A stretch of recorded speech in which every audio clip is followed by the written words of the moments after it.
All right. We are live. And we are testing some stuff. Let's see here.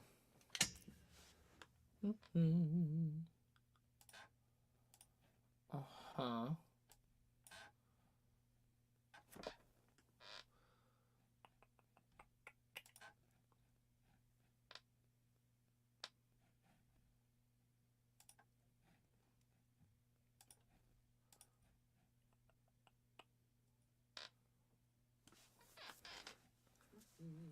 right. Test. We are live.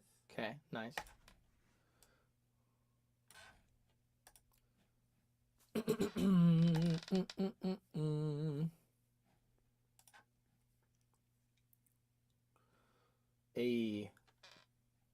I improve singing like you? Let's see. Hey, Romano, I am so ready. Tristan, hey, how can I improve singing like you? Lots and lots of practice, right? So singing is interesting. Singing is a very sticky thing, a very sticky business. Good singing essentially comes down to understanding your instrument, right? And your instrument is a very complicated thing, right? You have your diaphragm, you have your lungs, your air, you have your larynx, and you also have, all of your palates and your vowel formations, the things that shape the sound that they resonate within up here, right? And so you can kind of change and adjust these things similar to changing pickup positions, right, on your guitar. And it's about practicing the ways in which you would like to sing, hopefully in a healthy way, and if you can afford it, under the supervision and tutelage of a good teacher that you trust, and just practicing deliberately the ways in which you want to sing with enough frequency and dedication to the point where those ways in which you would like to sing become your default automatic, right? It's like an athlete, you know what I mean? That athlete who plays tennis and works out the perfect serve, right?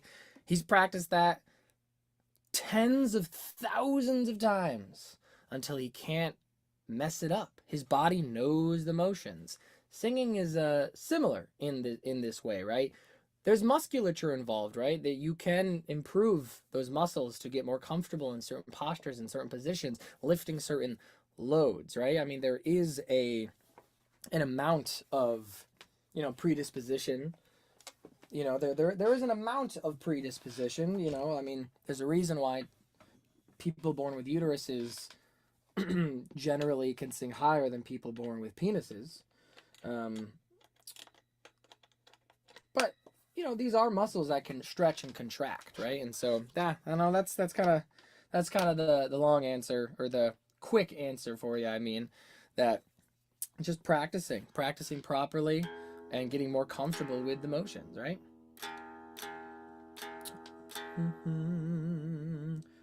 With the high notes, a singer-composer. Well, hey, welcome, singer and composer. Just tune in, testing everything.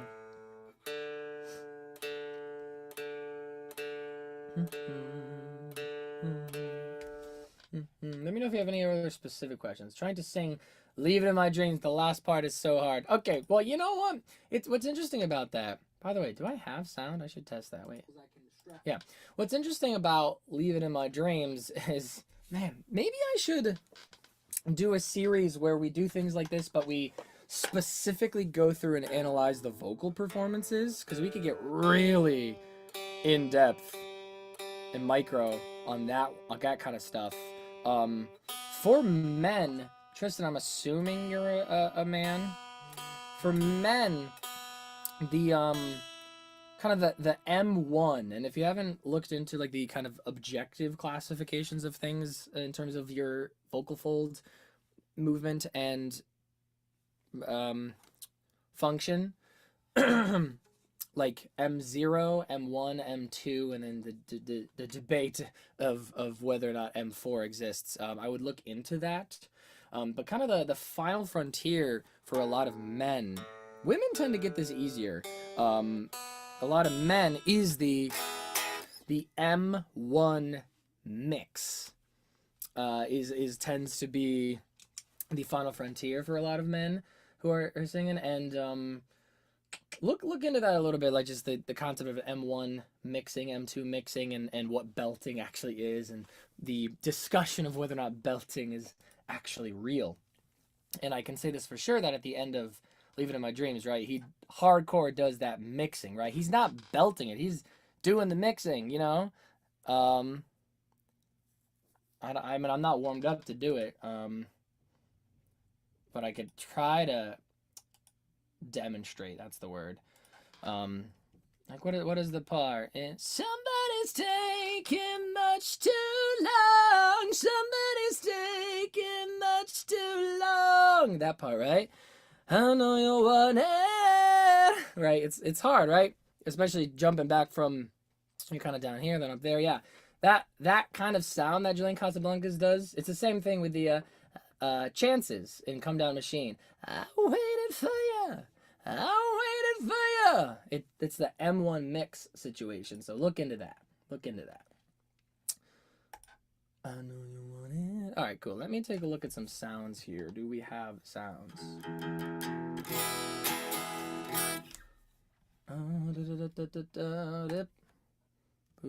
How's that? Right? You guys hear that? Check 1 2. Can you hear that? Check my voice. And then how about, can you hear the piano as well, right? Can you hear that?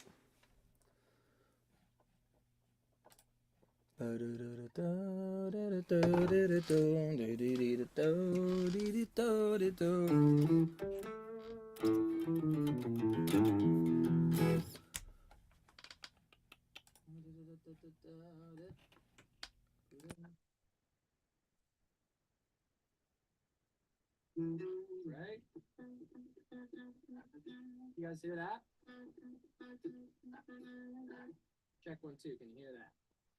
Check my voice. And then how about... Sounds good. Can you hear the piano as well, right? Cool.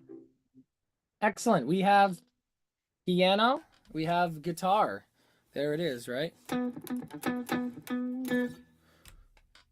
And we have piano, guitar, vocal. Excellent. Is that last one too loud? You guys have to let me know.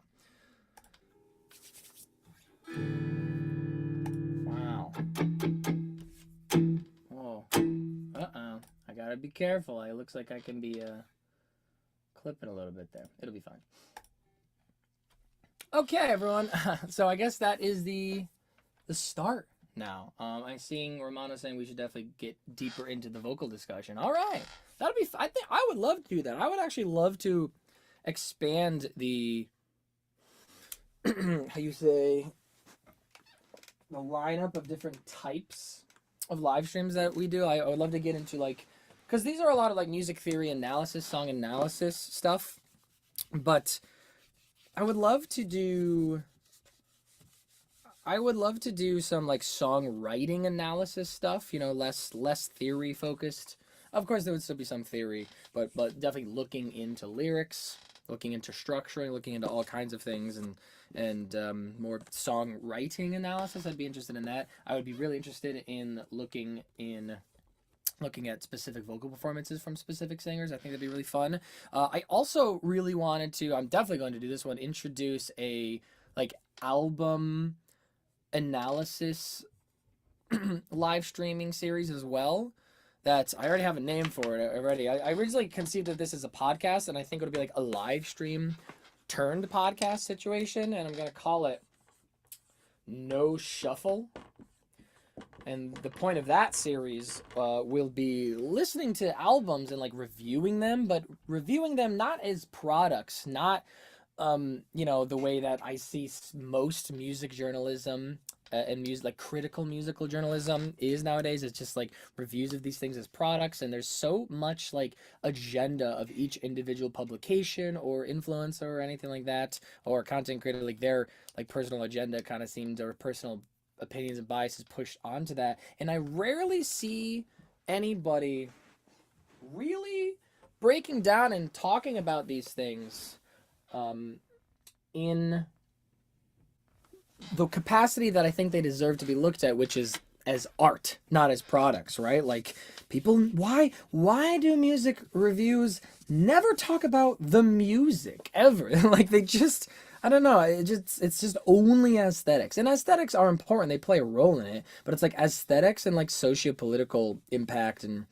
you know, cultural like gossip, honestly. So that's something I want to do as well. No shuffle, just like artistic analyses and reactions and, you know, assessments of albums, you know what I mean, front to back. It's like my version of a review, but it's not really a review, you know, it's definitely more fair to the artist. I'm not really trying to put on a, trying to assert a like qualitative analysis, qualitative assessment of like, you know, I'm feeling a light 7, slight to strong 7 out of 10 or whatever, that kind of stuff. I believe last time we figured this out, welcome, we were calling him Gregor-nauts. Someone said that, it was amazing. Welcome, Gregor-nauts. That's what you guys are called, Gregor-nauts. Welcome, Gregor-nauts.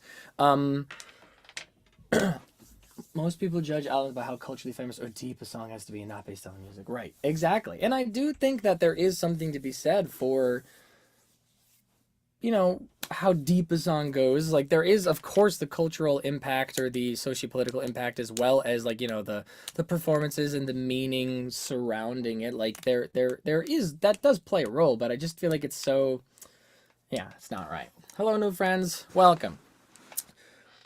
Does anyone remember what normally I would start these things with a kind of a going over of what we figured out last time. I don't even remember what it was, but yeah, something like that, right? Right, something like that, right?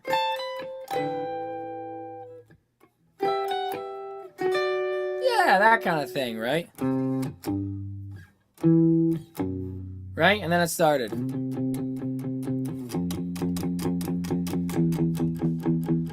Something like that, right? I really should have reminded myself of what we went over last time. So I'll just listen to it real quick and we'll write it all down really quick. So, if I remember correctly, last time the thing that we found to be really fascinating was the modal mixture aspect of it, right? Boom.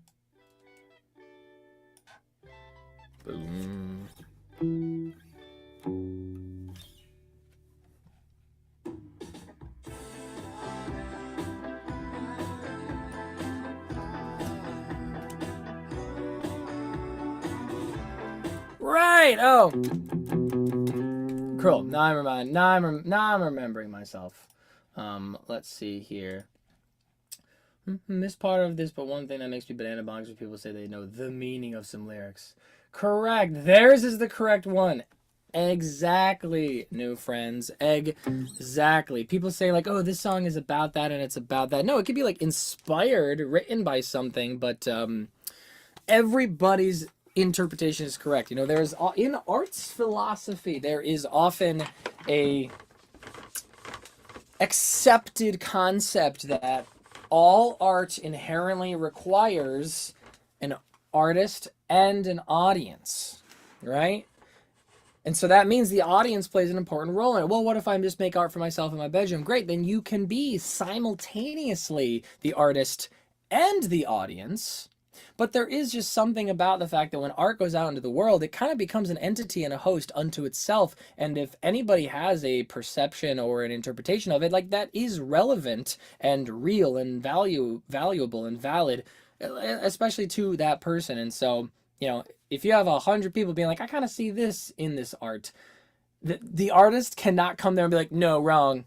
Dude, 100 people, even if it's just one person interpreted something in your art, that's real. You know, art is a conversation between artist and audience, and so the audience plays a role in that, especially.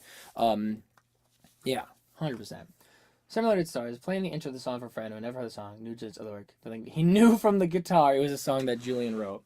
I love that. That's hilarious. So, going over this really quick, what we learned last time, the intro is kind of this like gospel-y thing, right? We were saying key of G. We were saying key of G. The tonal center is clearly G, and we're kind of doing we were kind of doing this like gospel-y thing where we were kind of doing like a yeah, a 1 like 6/4 down to 5/3 kind of suspension and then release. You know, this kind of gospel-y thing. That's kind of a that kind of thing. That's kind of how this song is beginning. Is with in spirit, something like that, right? It's kind of going oh wait, sorry. Oh wait, no, did I do that right? Oh, that's right. Yeah, and then it goes yeah, something like that. So it's kind of the same thing. It's that kind of gospel-y sus thing. Oh, sorry. And then it kind of does the same thing, but then on the 5 chord kind of situation. That's more or less kind of what's happening here.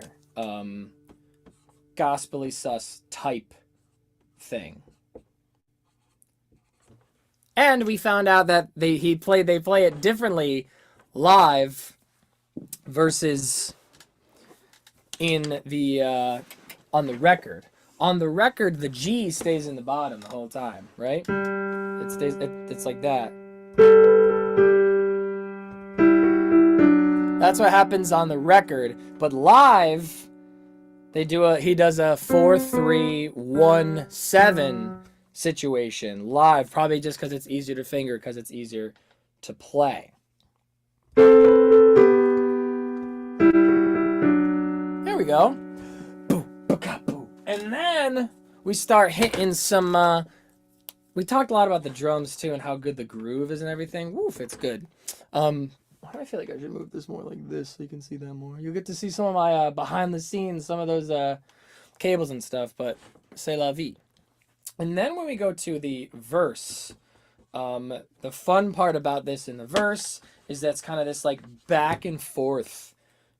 It's kind of this back and forth G major to Mixolydian situation.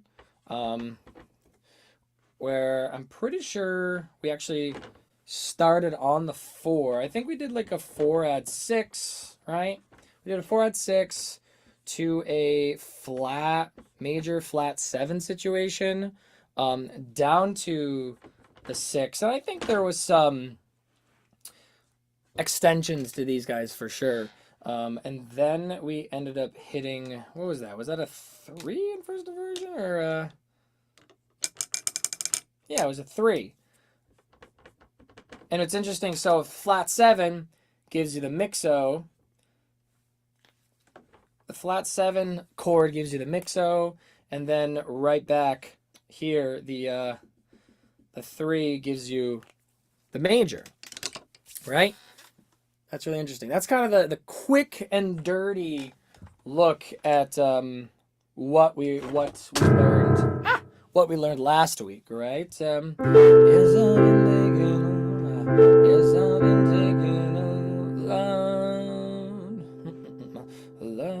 there was what was that melody? There was like a counter melody on top. And then like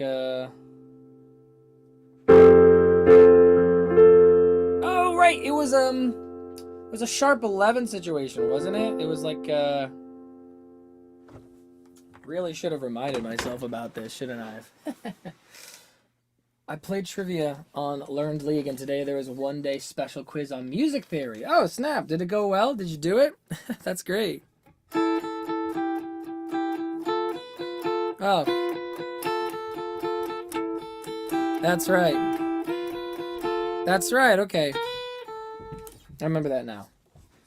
Sorry, guys. Hope you don't mind. I'm, like, remembering live.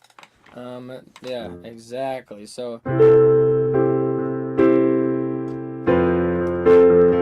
That's right, that's what it was. Which would be, what did we say that was? A sharp 11? Is that what it was? So it's an F. That'd be the, yep, sharp 11. Or is it just add 11? I don't remember. Sharp 11, yeah, because that would be the third, yep, sharp 11. Yeah, that's, see... I'm getting excited again. It's all neat again. It's like a sharp 11. Ah, that is neat. Do, do, do, do, do, do. Right. Yeah. Exactly. That's so neat. Yeah. 'Cause I've been taking a love from you,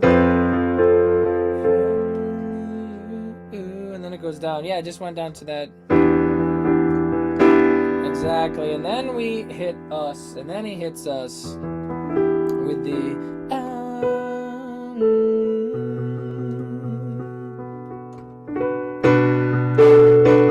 there it is.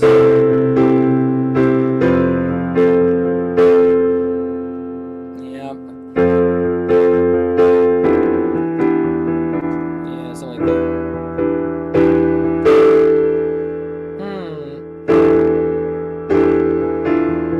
Something weird like that.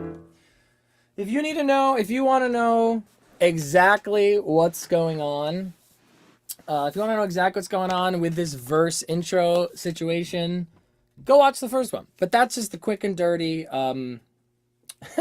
recap of what we did last time. It begins with this interesting gospel-y suspended situation, and then it goes to this really, really fascinating chord progression, which goes back and forth from a mixolydian, G major mixolydian, to the G major, going back and forth from that flat 7 to that natural 7 scale degree, right there in the chord progression.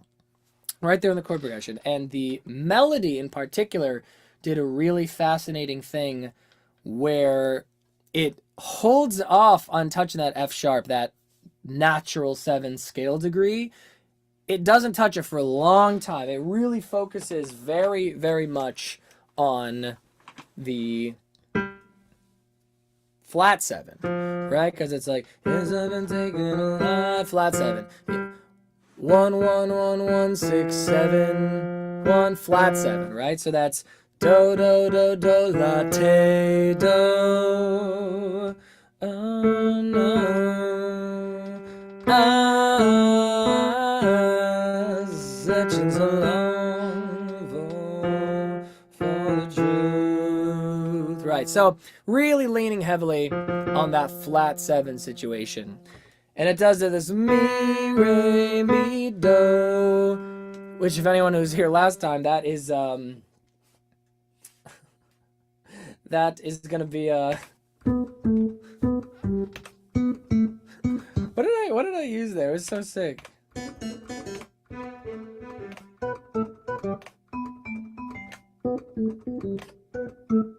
Whatever it was. That's the Disney Channel theme, baby. My name is Julian Casablancas, and you're watching Disney Channel. Amazing. Incredible.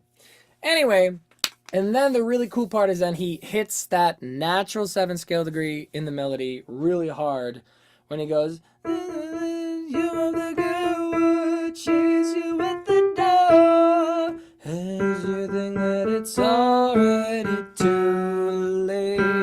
Ah, we've been getting Tays, flat 7 scale degree the entire time, right? Do, do, do, do, latte, do, re, re, do, mi, re, mi, do, do la te do te la la, and it goes up the octave. La la la te la la la te la, do do do do re do do re do do do re do do do do re mi re do ti. There it is, do. So when he finally hits you with that natural 7th scale degree in that melody, it feels so good because it finally plays into that major sixth thing in the melody, right? I mean, can someone else tell me another chord progression? Can someone tell me another chord progression that is quite as subtle and smooth in its modal mixture as this chord progression? Because, like, you know, I never analyzed this song before, and for years listening to this song, loving this song, I'm like, yeah, there's probably some, I don't know, it's probably in either Mixolydian or something, I don't know what's going on, but never did I think, oh, it must just go back and forth doing modal mixture between major and Mixolydian in the same chord progression so smoothly. Back and forth. I mean, it's just so well done. And throwing in that, there's a Lydian flavor at the very least.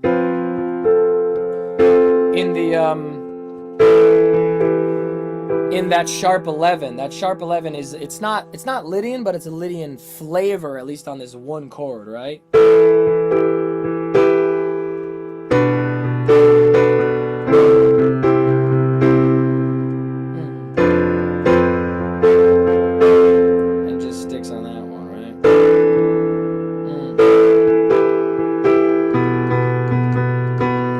Don't overthink it. Very good. Well, good stuff. Very neat. Someone tell me if they know anything as smooth as that. Let us keep moving. I think we're heading to the chorus now. It's chorus time, everybody.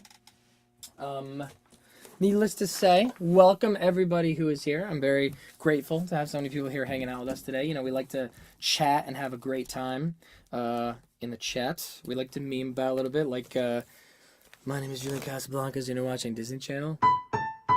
That's so great. I'll clarify on that. By the way, I made a little meme edit of that. From a couple weeks ago, and man, some people on Reddit were getting mad at me. Like, I'm not saying he actually did that on purpose and he actually was influenced and inspired by Disney Channel when writing this song. It's just a hilarious coincidence. That's all it is, my friends. So I'm opening up. I have a third whiteboard here now, courtesy of new friends. Everybody say thank you, new friends. Everybody give F naturals in the chat for new friends for giving me a little a super thanks, a tip on my last live stream to allow me to buy a third whiteboard here.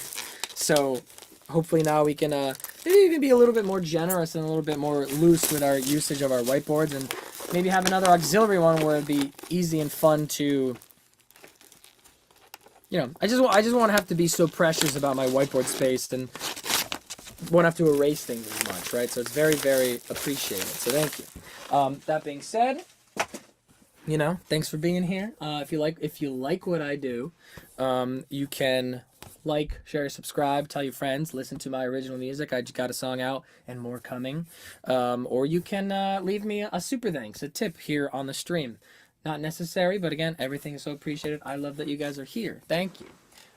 Let us proceed into the chorus. Ba, ba, ba, da, ba, ba, ba, da. We also talked a lot about why specifically the don't overthink it, why that shit is so good, you know. Can we get a fourth whiteboard? Yes, I'm sure. With energy like that, absolutely. Thank you, Romano. Very, very, very appreciated. Thank you so much. I think now we have to get a fourth whiteboard. And you know, I was thinking, I don't know how I would get a bigger one, right? I don't know if that would make sense, right? Having one behind me, you guys probably want to be as legible for you guys. I don't know. We'll see. All right, let's start with the chorus. What are we doing, everybody? What's the first thing while we're looking at the chorus? We're looking at any section, really, as we are, of course, going to be focusing on the bass. Let's see if we can figure out what the bass is doing.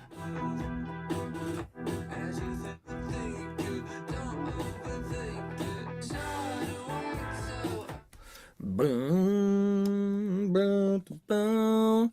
I'm hearing that boom, boom, boom, boom, boom, boom, boom, boom. I'm hearing that for sure, right?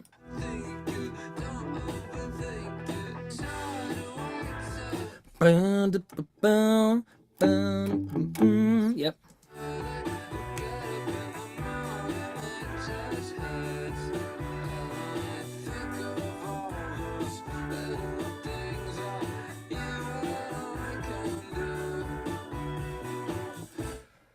Wait.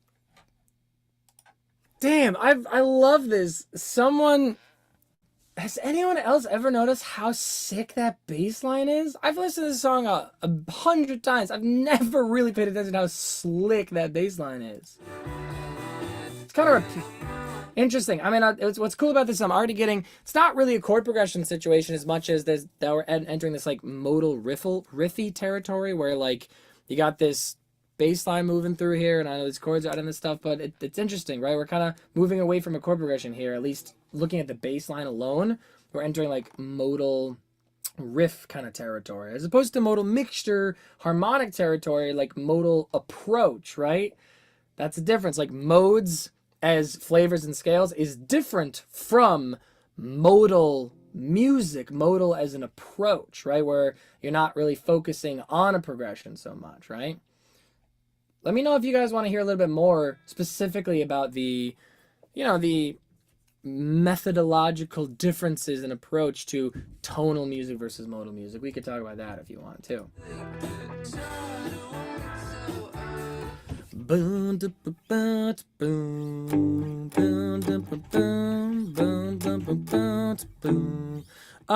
He must be up an octave, right? He must be. Yeah, we're getting that do, do, la, re, sol. We're getting that in there.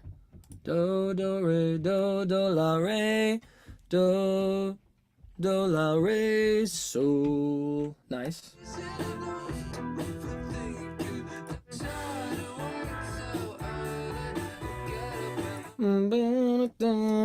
Yeah. He kind of does that.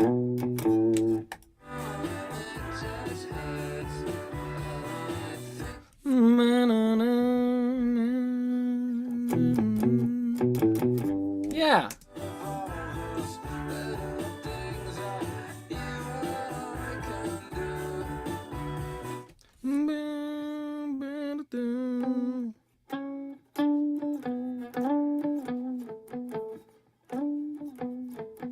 Interesting.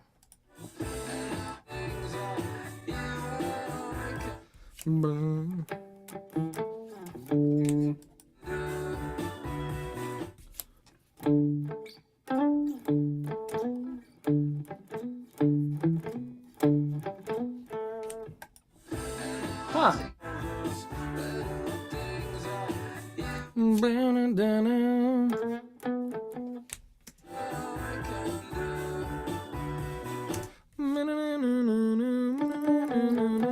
Okay, yeah, so yes, for the most part, the bass line on this song is doing this.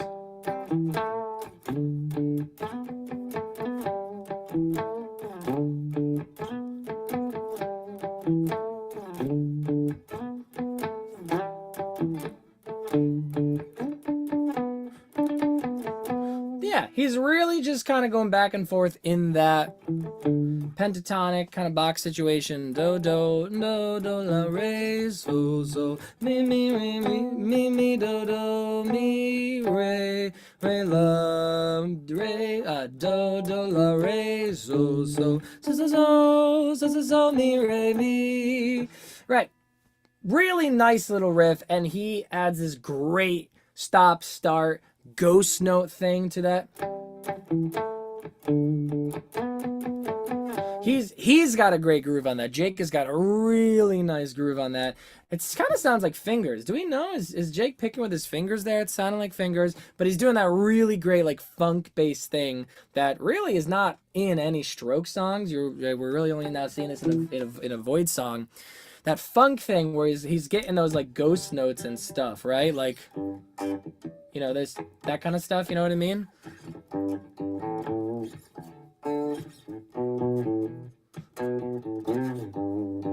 Like just the performance on that is like just perfect. You know what I'm saying?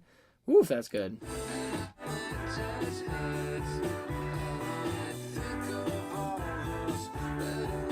It's beautifully syncopated too. 1 and 2 and 3 and 4 and the syncopation, right? It's really good because it's like one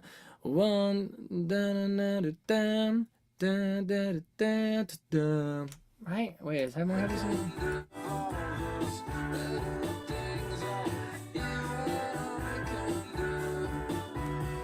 And the push and pull, like he's playing with those accents too, man. Woo! I mean, he's really playing that, right? He's a living, walking groove. Jake is indeed a living, walking groove.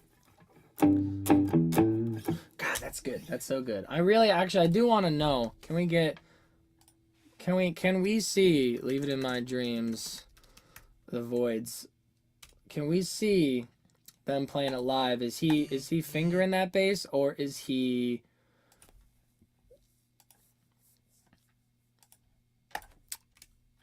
not? I really want to know.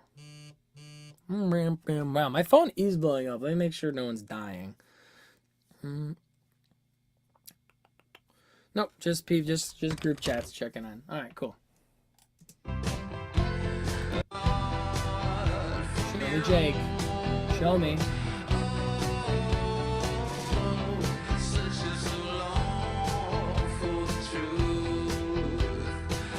Fingers, yes, look at that, look at that. You could see that's that wrist posture. Hell yeah. Jake, go off, Jake.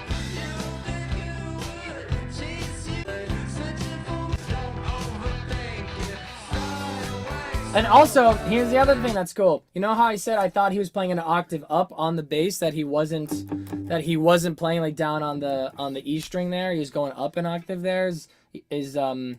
Confirms. Look at his fingers. They're going way up. Look at his hand. It's moving up the neck when he gets up there. There it goes. Yep.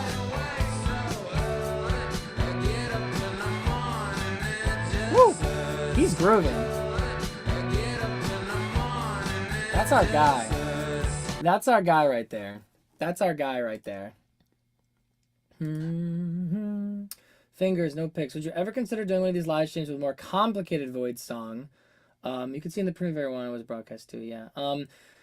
Yes, I mean, I would love to do these kinds of live streams on anything. I mean, you know, more complicated Voidz songs, yeah, absolutely. The consideration is you just would have to give me some grace in that, you know, a lot of this stuff would probably be really difficult to figure out, right? Like, I'll do any song that you guys want to do together, just with the understanding that you're gonna give me some grace, know that I'm just human, and if I can't figure something out, you're not gonna, you know, it's not gonna tarnish my reputation. Matty Gray couldn't figure out Dare I Care, or Matty Gray couldn't figure out Human Sadness, you know what I mean? Like, yeah, I'm down to do anything as long as we're doing it together, you know, and you extend me the grace of allowing me to fail, you know what I mean? Allowing me to fail. And I keep saying that in every live stream, like, listen, this is the process, figuring out live, and if something I just feel like, wow, this is not working, I don't know if I'm going to be able to figure this out properly, we're going to go look up resources, right? Use the resources of looking at the fingers live,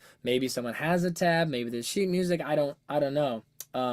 But I would be down to do any song with you guys. My captains, my Gregor knots. 87-week series on Human Sadness. Indeed.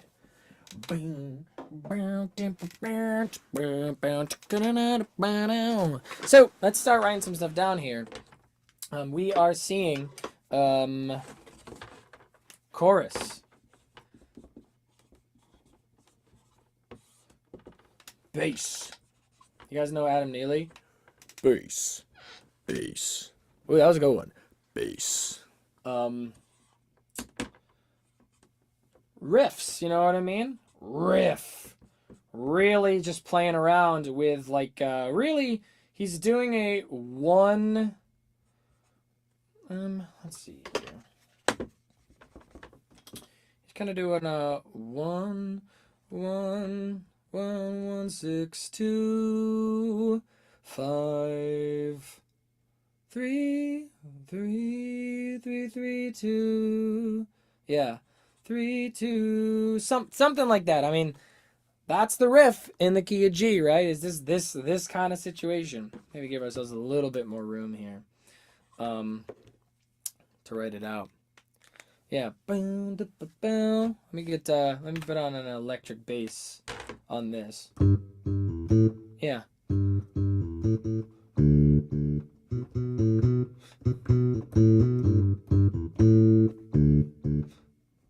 Yeah. Something like that. It's so ridiculous, man. Piano sound. Sorry. Hope you don't mind. I'm trying to have a little fun on this thing too, you know. And that just repeats. That just repeats, right? So we're going modal. Not modal in terms of modes of scales, modal in terms of music, you know, approach to writing. It's not a progression, right? We're kind of putting out a really nice soup, exploring some flavors and, you know, having all these riffs and things going. It's not about a chord progression, right? 87 weeks of human status with diversions into Mozart and Bach. Yeah. Doing an exceptional job in the song. Thank you, Vandal. I like that this is a process thing, not an I already know and I'm telling you kind of thing. It's much more dynamic. Hey, that's amazing. That's the best kind of thing I can hear. I'm so happy to hear that you guys enjoy the process aspect of this. I'm having fun.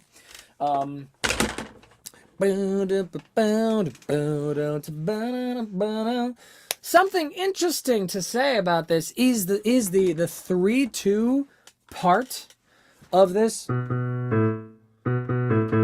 That 3-2 aspect at the end of this riff is very reminiscent of the kind of situation, right? Because we know the melody and the guitars to an extent also play around a lot with that 3-2 situation, right? Because that's that other counter melody of the guitars going.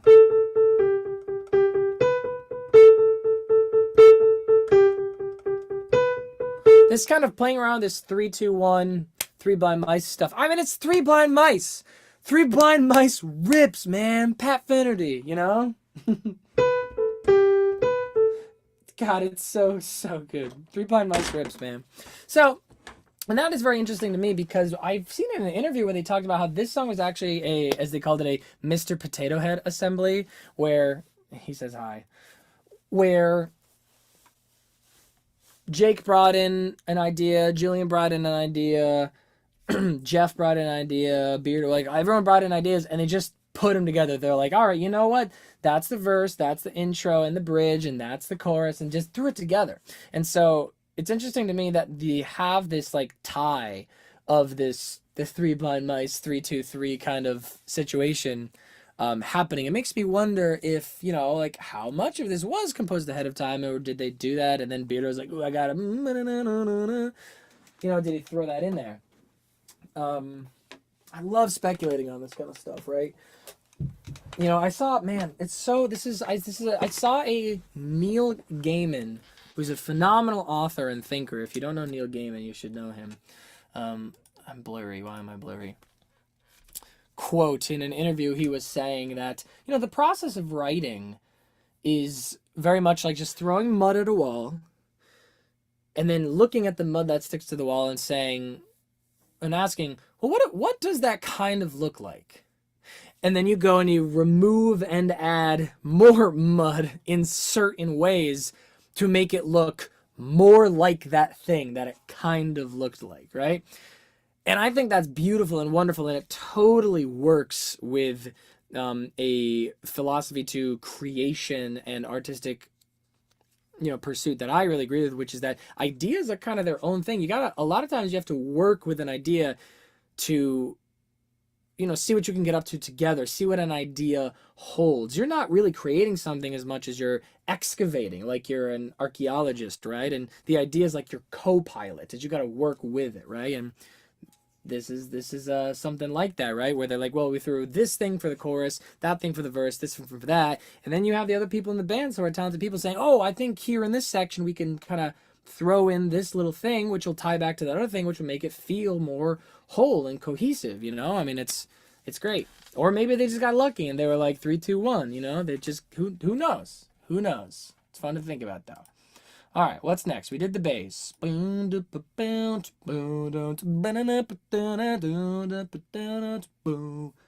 that's groovy. All right. Let's see.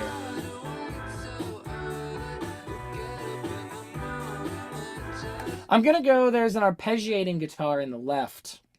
I'm going to go arpeggiating guitar to start with. It's a little hard to hear, but we're going to valorize that and focus on that. See what we can hear.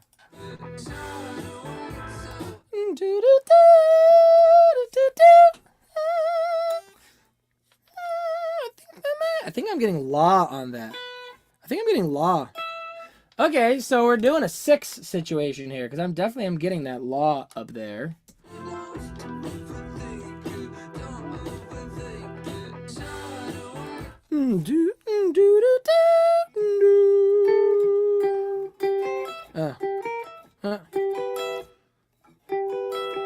Is that what we're getting there on the left?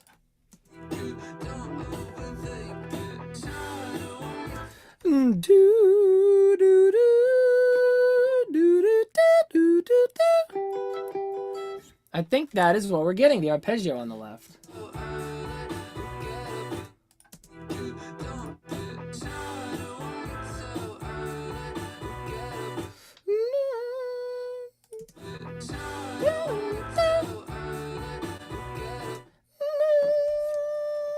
Okay, so he's kind of stepping down, right? I'm kind of getting is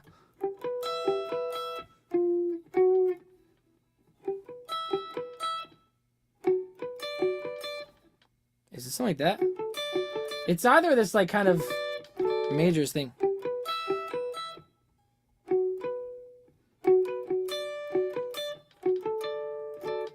Something like that. I gotta ask myself, is this feeling major or is this feeling minor?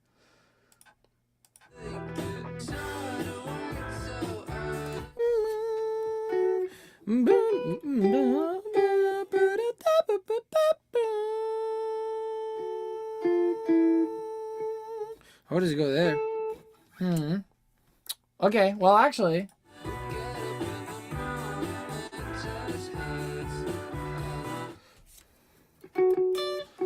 So this is interesting. I think I am definitely hearing. I wasn't sure, assuming that we are kind of doing this one. So we're G, right? So that should be this with the 5 on top, 1, 3, 5. However, when you're hearing it and singing it, you are definitely getting the la on top, which means we're definitely doing like a 1 add 6 situation.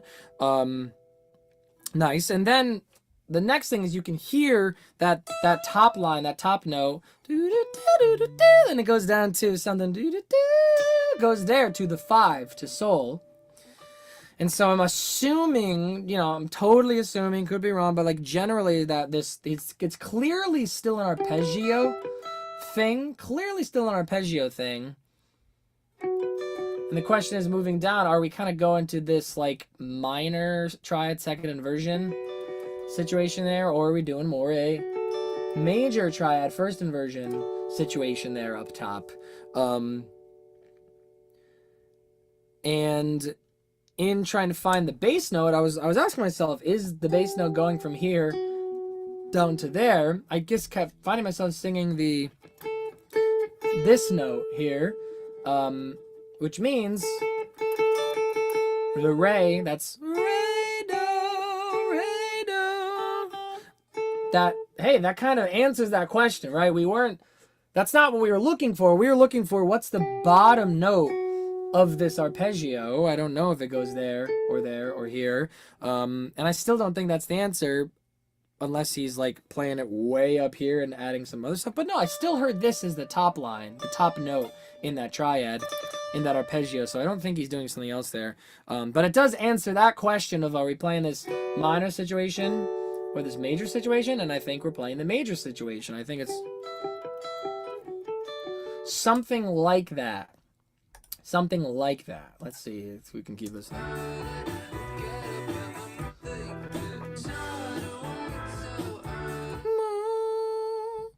Wait. Sometimes you can do something like this where you pick the thing you're singing, and I think it might be, and I'm just gonna try to sing that along with it and see if that is giving it to us, you know?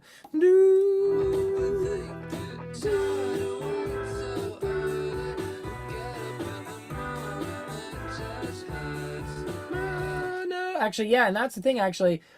You know, sometimes audiation and hearing and transcribing by ear is a matter of kind of like leading your ear to find that thing that you think theoretically might be there.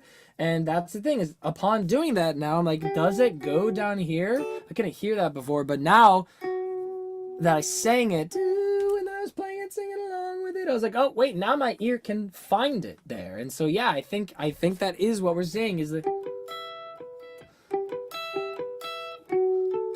something like that. I think that's what we're getting here.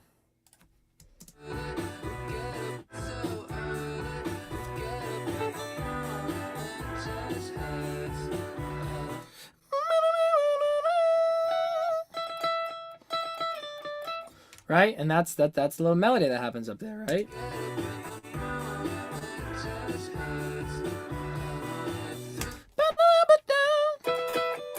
Yep, and then you can kind of hear that as well, that's the... This feels like a minorish thing.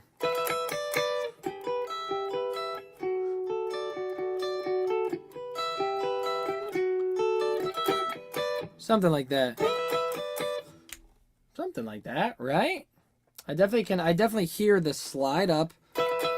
And I think that's staying across there.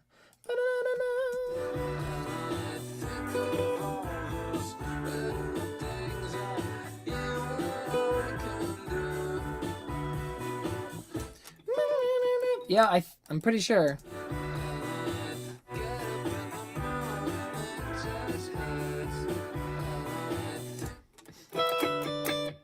I don't think it's a double stop. Or is it?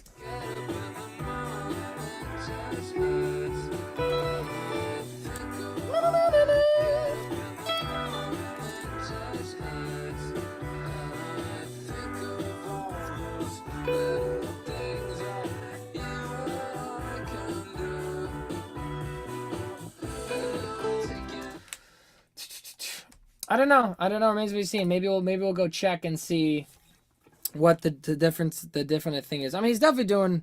There's obviously like a chorus or a vibrato or something like that on there, modulation, right?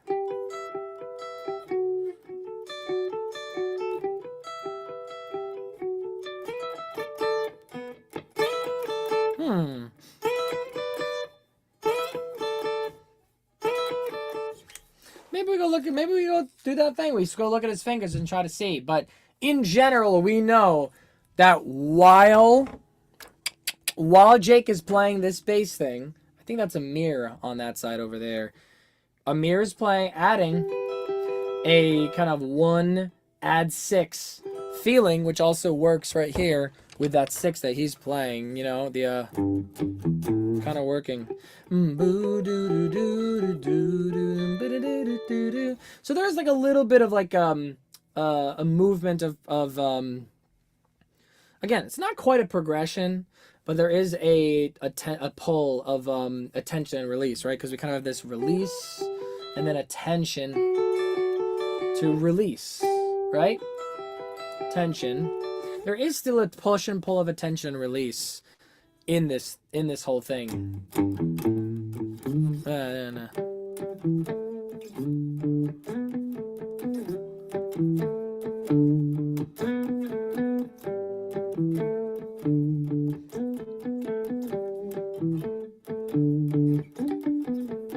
Something like that, right?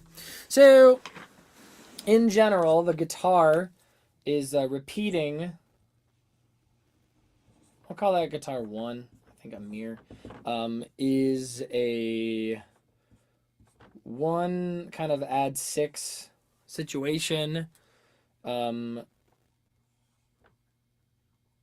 To a, what would that be? What was I even playing there? Was that a 5? So if that's the 1, then that is, so that's the 1 at 6, which means that would be a D. Yeah, so that does go to a 5 situation there.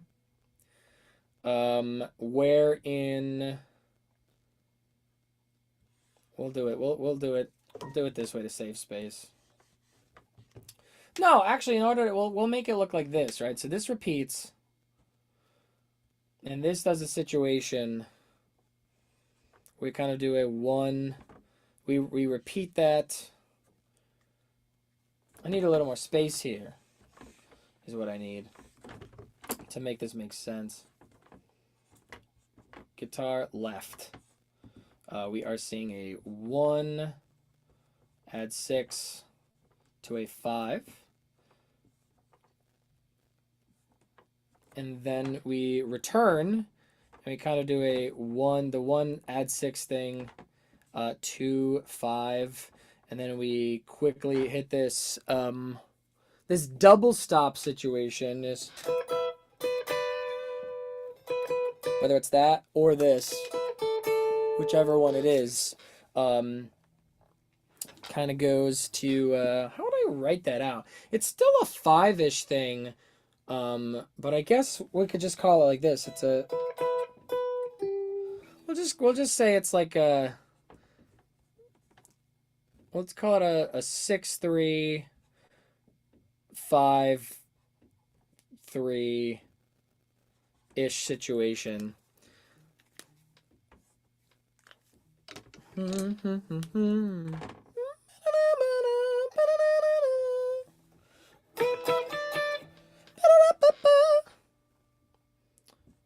You know, a little riff. We'll call it the riff at the end. How's that? How's that, everybody? I like that this is a project. Oh, sorry, no new comments yet. Cool, no worries.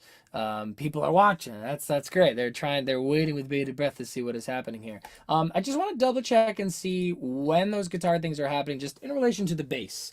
Not that we're gonna learn anything like new that we have to analyze by doing this, but just the appreciation of the guitars are moving in this way over that bass. You know what I mean? That just getting an appreciation for it.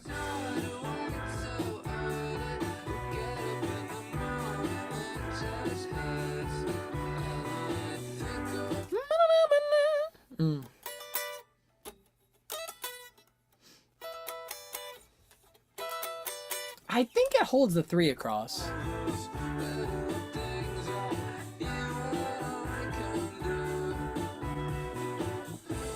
It's good.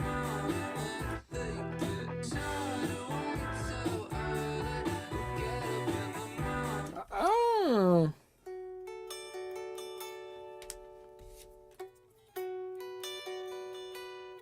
See, now I'm starting to learn the rhythm a little bit there, right?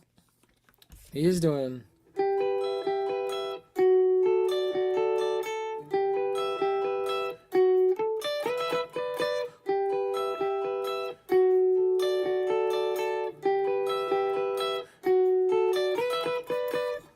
Yeah, I think that's what he's playing there.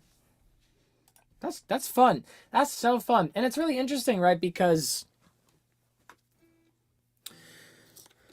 I think it's worth noting, right, that like this is like, here, you know what I'm gonna do? This will be fun. Bass. And we'll move this guy up too. And we can add a little discussion underneath of whoops. The bass, right? Groove, right? Syncopation. And also staccato. There's a lot of like staccato ghost notes and stuff in there, right? Where the guitar is much more legato, right? Arpeggio. Notice how these are in contrast, right? Grooving, syncopated, staccato, legato, arpeggio, right? We love that contrast across, like that between those two different elements already. And I already know in the other guitar left, and we'll do guitar right. Sorry guys, not a lot of space we're working with here. I need one that's wider. Well, I suppose, I mean, we have the 3 whiteboards. You guys tell me if I should just commit and just start doing multiple whiteboards at once, going back and forth. I just like this one because you get to look at it kind of all at once, you know.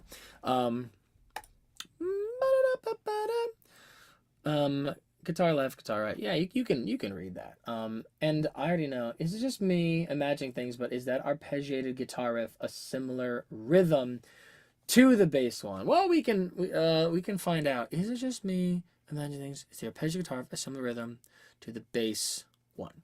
I mean, we can find out, right? So, all right. You know what? We haven't talked enough about rhythm. We have not talked enough about rhythm on these things. So why don't we do like a rhythmic analysis of something? And so here's our general stuff. Let's take a look at the rhythms. Here's just the new whiteboard, everybody. Ooh, look at this improvement. This is so interesting. I've bought these 3 whiteboards all from Staples. They're all the exact same product at the exact same price, and they're all different. Like this one has little, look at the staples on this one, right? You see that? It's just like one little sticker. And then you look at the staples on this one, and you're like, wait, that's a totally different sticker with a different color, a different size, a different font. And then this one has nothing on it. Weird, right? What's up with that inconsistency? What is up with that inconsistency? 1 and 2 and 3. Why don't we just let's just do it this way, right? So we'll need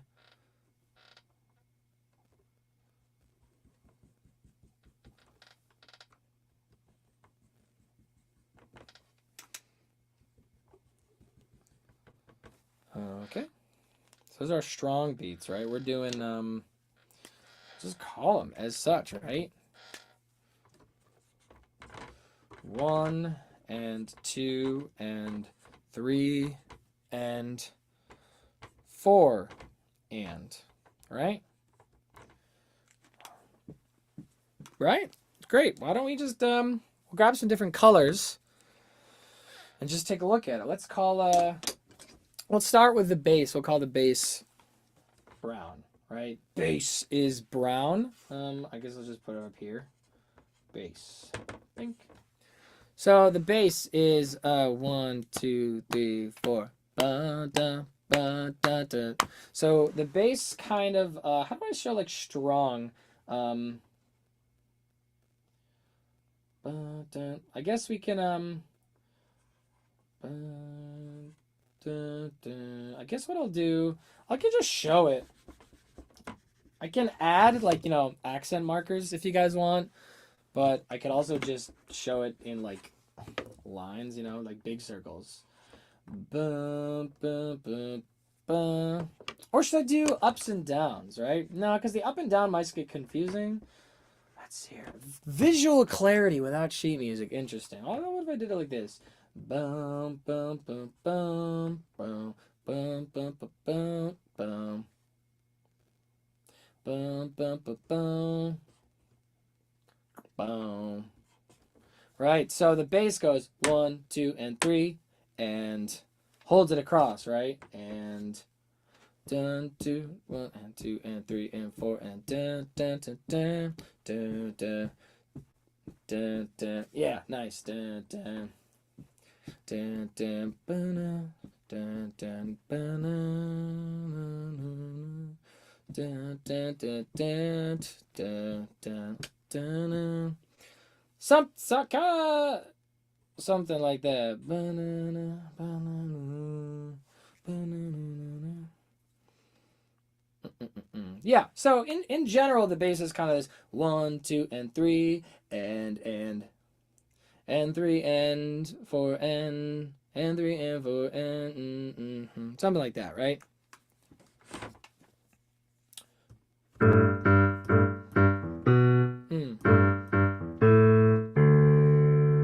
Right?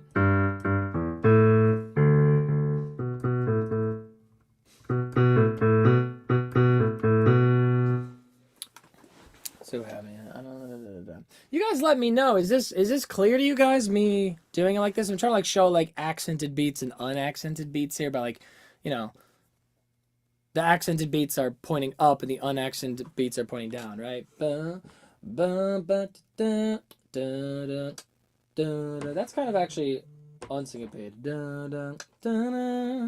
That feels like it's hitting pretty strong, right? So there's a syncopation on that where it is mostly like it's kind of on the beat. It's on the beat for the first 3 beat. It's really mostly on the beat in the first measure, right? This is a 2 measure loop, right? And it's mostly just on the beat on the first part and then syncopated on the second. Again, there's ghost notes and things in between, but it's focused, right? Right?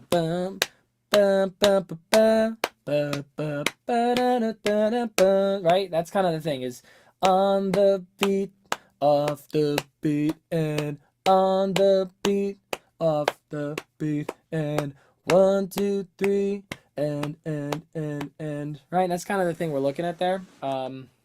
The question, now the arpeggiated guitar riff, is that a similar riff? Well, let's find out. We're going to take a different color now. Where are all my colors? They're hiding under my phone. Rude. Let's take a look at that arpeggiated guitar. So that one is, we're going to kind of do a, this one will be different, right? Because this one is a, I'm going to kind of show the arpeggiation, if that makes any sense, right?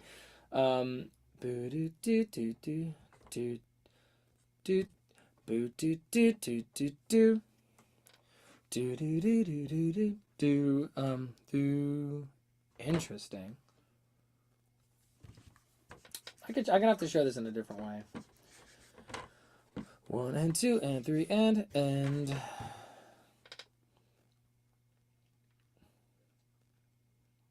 like this. Yeah.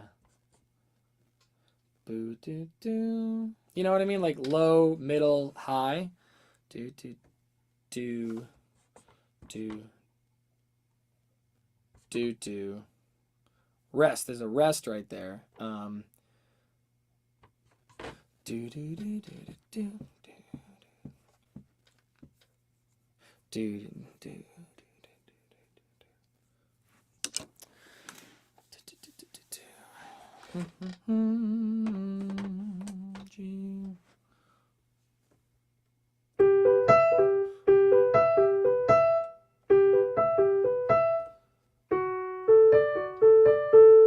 Yeah.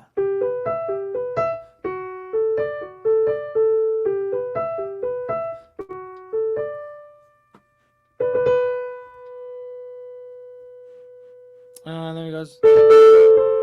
Wait, hold on. Yeah, that what it is.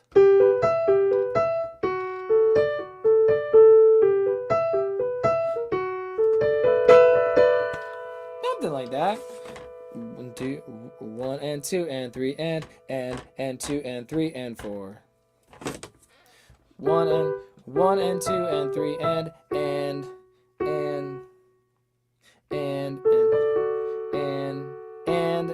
2 and 3 and 1 and 2 and 3 and 1 and 2 and 3 and 2 and 2 and 3. Wait, really? Is that true? Wait, 1, 2, 3, 4.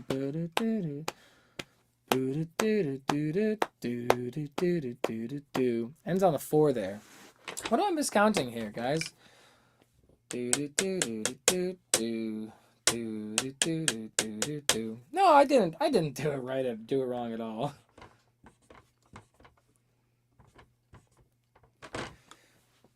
Interesting. So, is it just me imagining things, or is the arpeggiated guitar a similar rhythm to the bass one? Not really. They're very just contrasted, right? I mean, of course you could say they're similar because they're playing like eighth notes for a part of them, or most of them, but in general, I would say, you know, because rhythm is not just a two-dimensional thing. It's not just is it present or not present. It's a three-dimensional thing. It's how loud it is. Is it like the dynamics, the accents, whether things are sustained or not. And that's kind of why I also, you know, focused on the fact that here I was saying the groove is syncopated and staccato. The guitar is legato and arpeggiated, and they feel different. So honestly, that's my like a kind of objective analysis here of are they similar?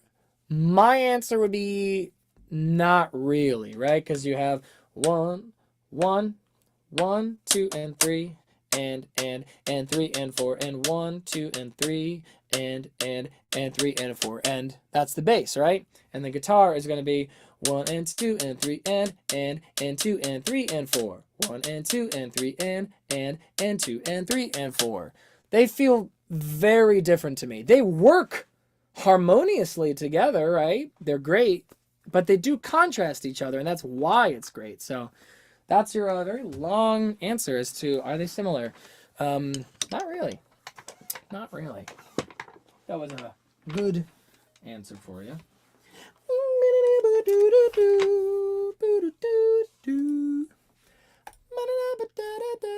Cool. Let's keep going. Let's see if we can figure out that other guitar part.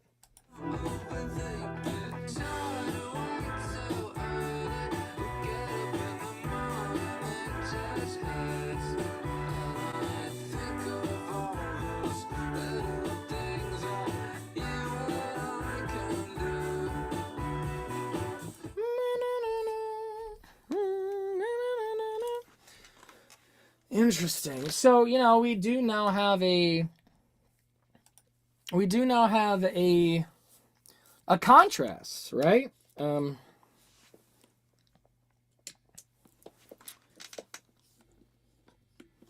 We do have a contrast here, right? So we have the bass playing these really nice syncopated grooves. They have one guitar doing a arpeggio kind of legato thing with this like vibrato chorus texture on it, and now this other guitar is kind of more playing legato and like chords and double stops, but it's more of like a riff thing kind of sliding around, and so it is actually, you know, a third contrasting texture. You know what I mean? It's very interesting, and definitely kind of sits in together with a lot of the same notes and things that the other guitar is playing. Honestly, it is a bit difficult to really kind of try to separate them in your head, but you know, that's what we're here to do, is try to figure it out. But it's definitely working against, like not against, it's bouncing off of that other one to almost make it kind of just feel like it's just this interesting ping-ponging thing where it just feels like, you know, it doesn't feel like two guitar parts. It feels like one guitar part that, you know, would be played perhaps on two hands on a piano, but just like split out to two guitars across the speakers there. It's really good. It's really great texturally back and forth. Woof. So let's see about this. So here's something we're gonna take here. We know for a fact that we know he's playing this note, and so we're gonna assume that since he has to play immediately after, we're gonna assume that something near and or around that note is going to be still in this, right? So he's probably not moving too far, right? Because we have the one guitar part way up here. This guy's probably just gonna stick around down there, right? Let's see.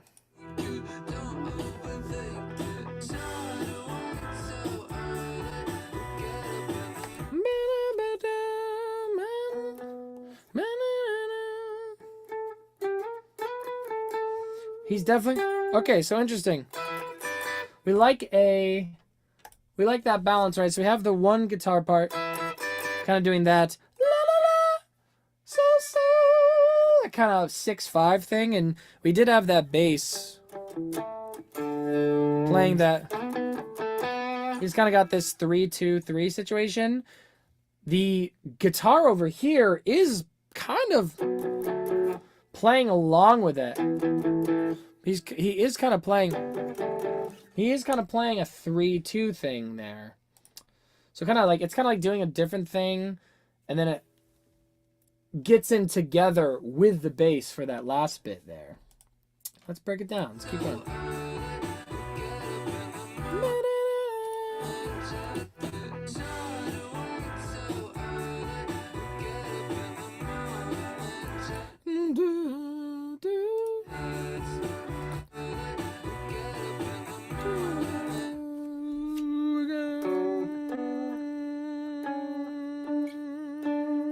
Okay, right?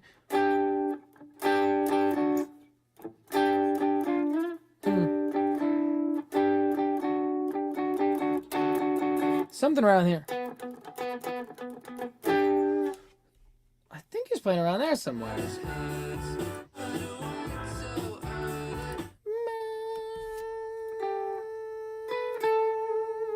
Yeah, he's definitely sliding up there.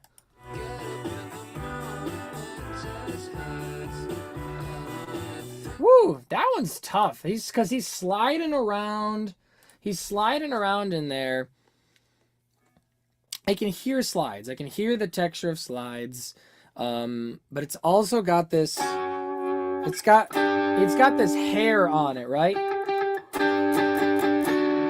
And when you are hearing that, let's see here. When you hear, when you have a little bit of hair on, a little bit about that distortion, it does kind of melt everything together, and it does make it more difficult to figure out specific notes. But that's what we're here for. So bear with me, guys. Something like this might even be a preview of what it would be like to see me try to figure out some even more heavily complicated stuff, right?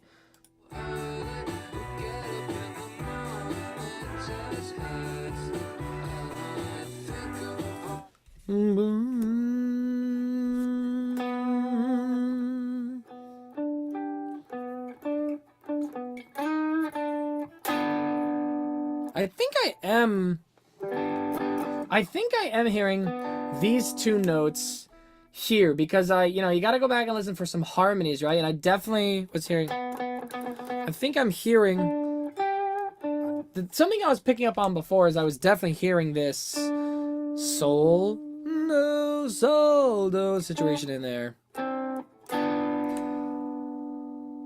And I can hear that now here as well.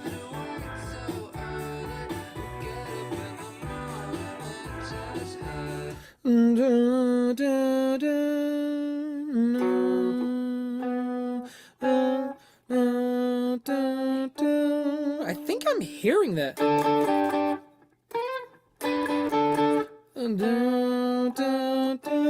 Am I hearing that in the bottom there?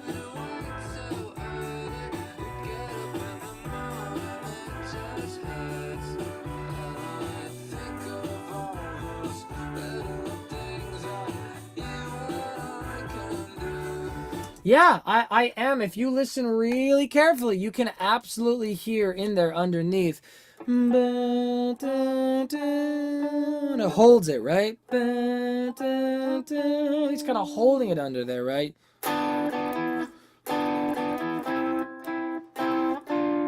Yeah.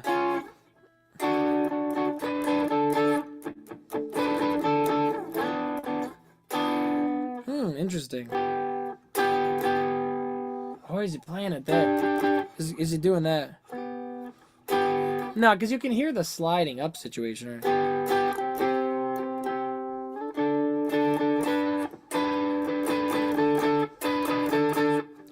Interesting. We're onto something here looking at this now.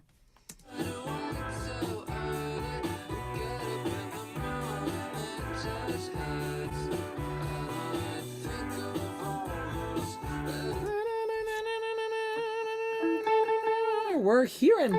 I was here. I think he's playing. Is he playing 3 notes there?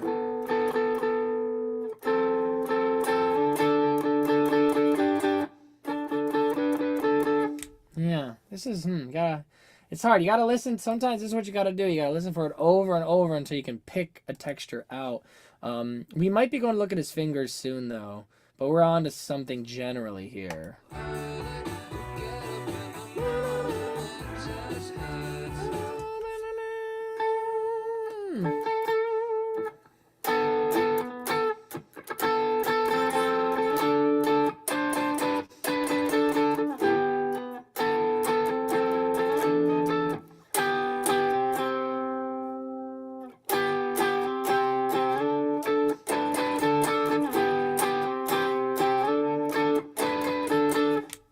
I'm just riffing right now, everybody. Just riffing.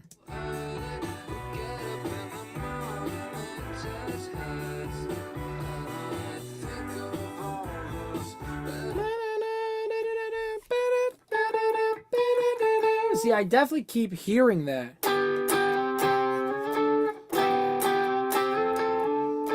Oh, tell me he's doing something really cool. Tell me he's doing something really cool there where it's like...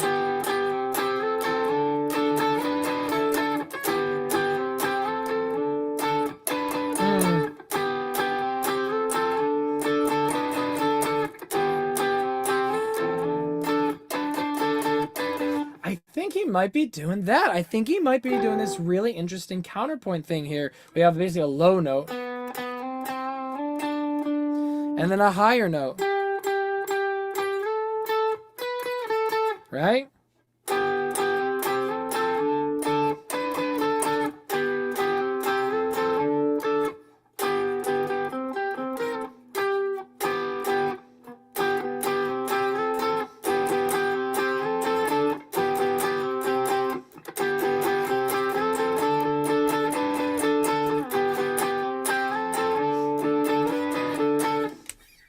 Might be something like that. Might be something like that. Can I hear a third note in there?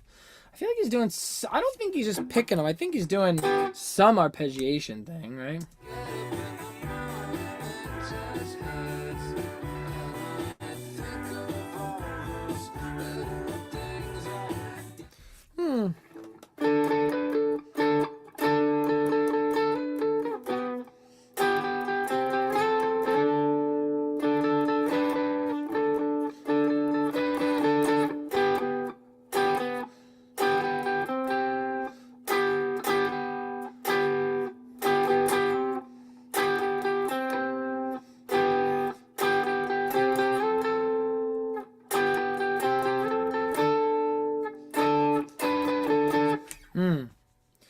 And I'll tell you what, though. If he's not doing that, if that's not what he's doing, I'm gonna grab that, because I just kind of like, you know, this is the thing. Like, you might think you're playing something, you play it wrong. If I'm playing that wrong, then great. I'm gonna use that in a song, because that's sick. That's a great part.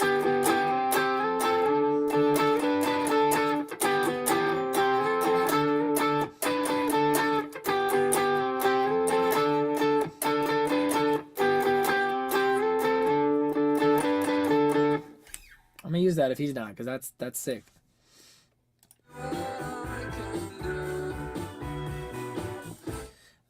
Oh, did I just hear a higher note? See, now that's what I'm gonna listen for. Is he playing a third note in there?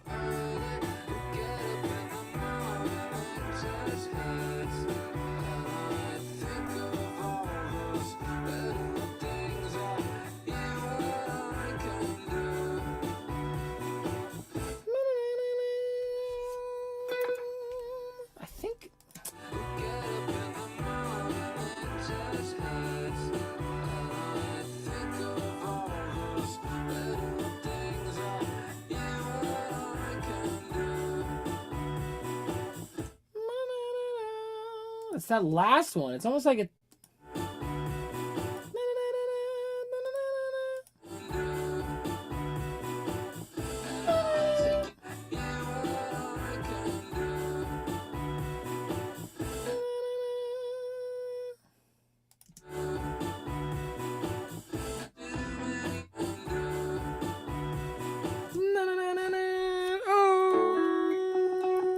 Oh shit.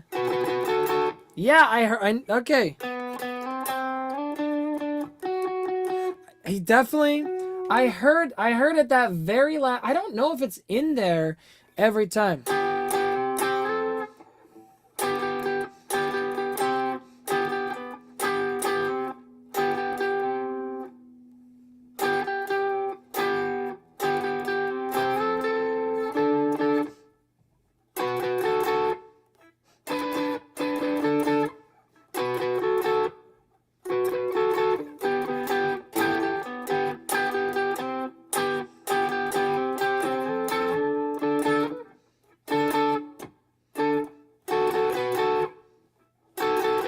Exactly. See, bam.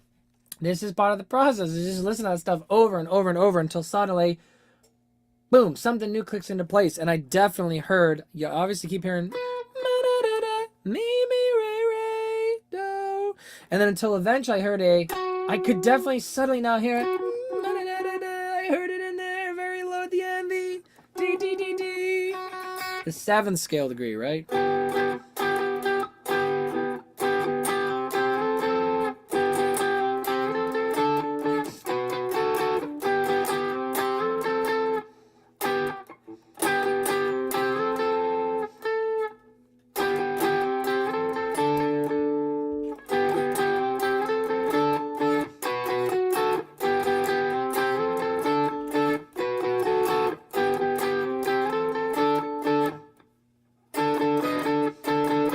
Going back and forth there.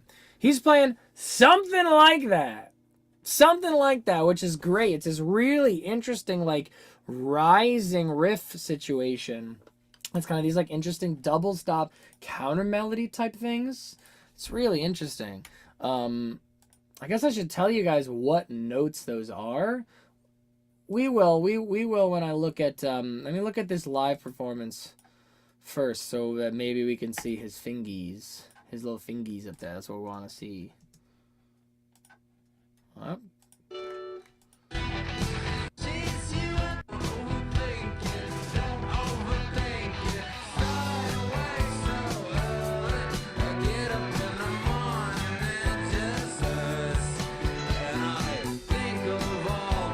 Okay, so you can see. All right, so I had it switched, right? So Beardo's playing this part. That's Beardo playing that part, and it's Amir playing this other part. And you see his hands? He's kind of doing this thing, right? This, Go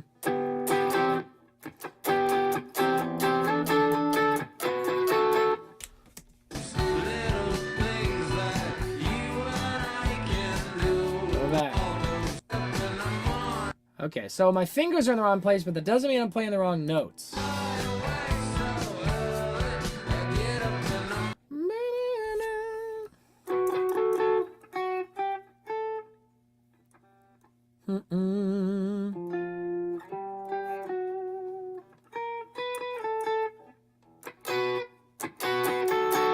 Right.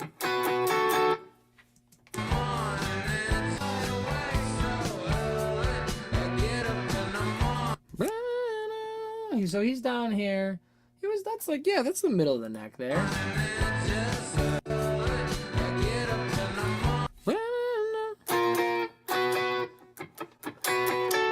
Looks like, I mean, you see the way he's got his like pinkies his pinky and his ring lined up there.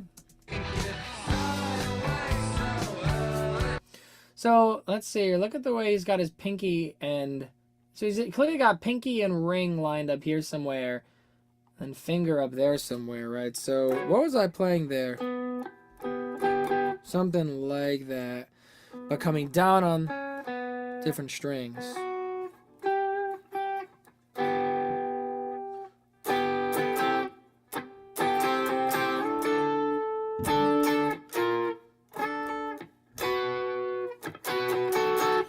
Interesting.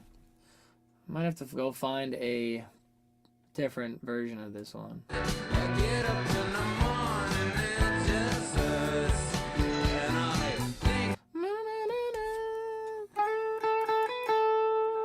Very, very crazy.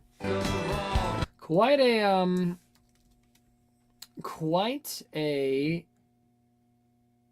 Live at Primavera, someone said, is a good one. Quite a little mystery about this little part. This is a good part, right?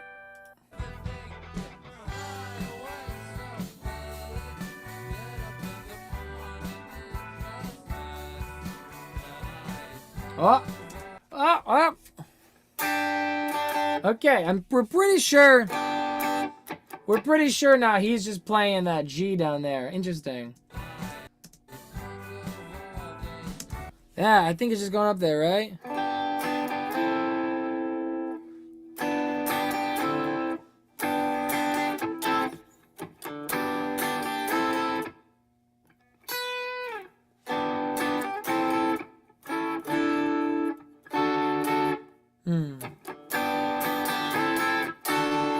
Is it just going up like that? Oh, wait, and also there's our beater answer, too.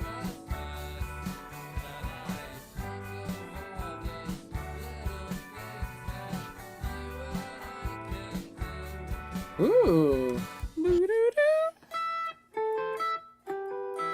Wait, is this thing tuned differently? That's weird.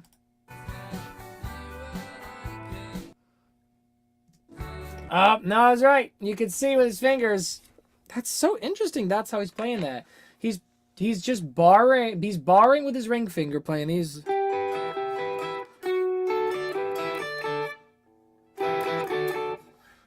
Interesting. You can see he's barring with his ring finger there. That's so interesting. Rather than just moving those positions around like that, he's holding this 5, this D major arpeggio down here, and then just barring with his finger there.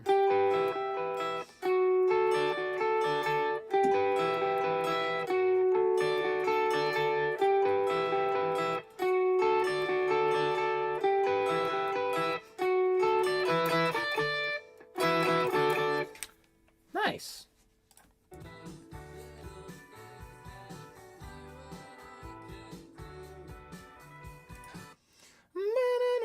Okay, so let's see here. I think is he playing? That's the E. Let's take it slower. Let's take it slower, everybody. I always knew we were gonna end up doing this on one of these live streams, and I guess this is the one we're doing this on.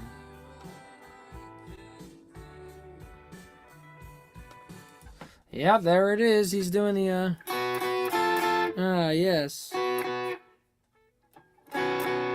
No. It looks like that's what he's doing there, doesn't it? Wait. Wait, was I not sharing my screen this whole time? Ah, this is hilarious. Tell me you guys told me that I wasn't sharing my screen. I don't know. I love how you can recognize Amir just from his guitar playing posture. Yeah, I love the Voidz. Love you, Voidz. Every one of these guys has done so much work, talented in music. Insane. Agreed. Okay. Let me go back here. I think I was not sharing my screen. For how long was I not sharing my screen, people? Let me show you the kind of cool stuff I was looking at here. I'll show it to you with me, right? I messed up on that one. So I was trying to look here.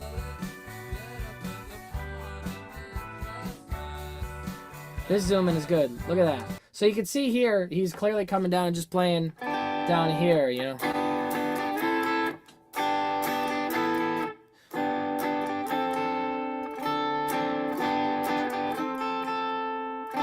I think he's playing something like that, right?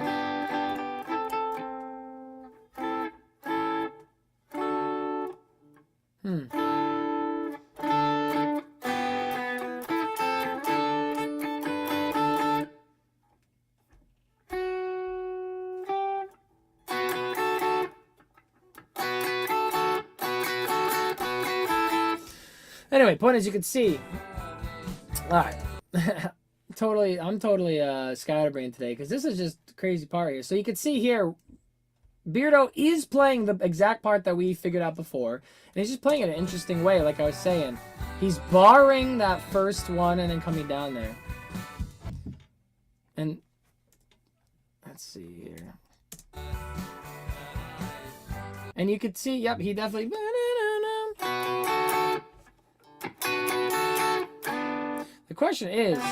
The question is about Amir here. It's kind of tough to see.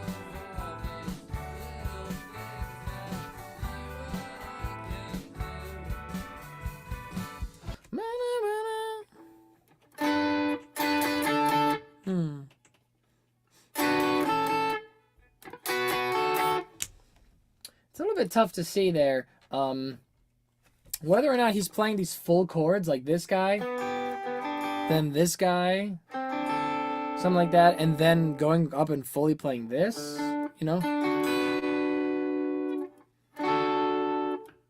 Or is he just kind of doing this like sixths G string, E string thing, you know what I mean?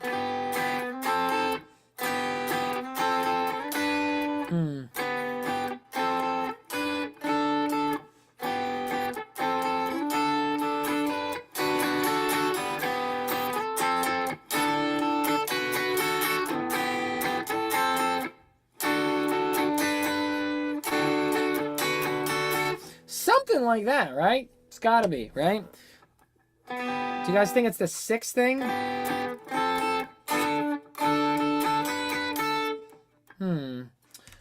We can look at his fingers again. I mean, it doesn't sound like these really full 3-chord, 3-note triad things to me.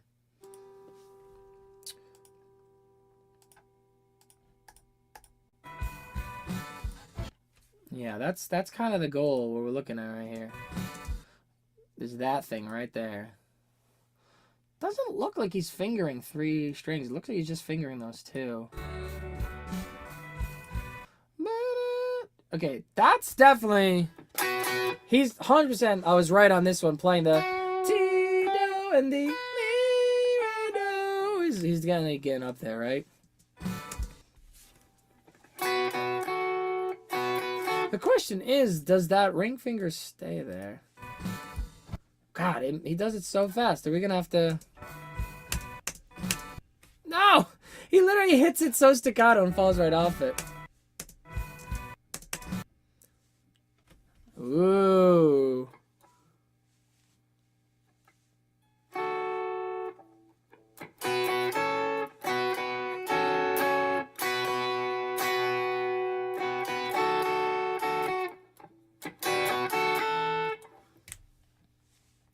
What does it look like? He's definitely hitting that there. Is he fingering with his middle finger here or not?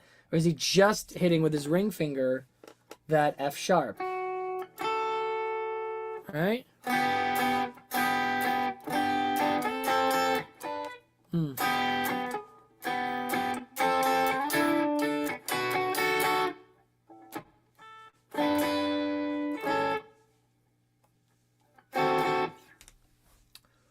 Does it really matter though is the question, right? I'm getting down here with such specificity and asking the questions.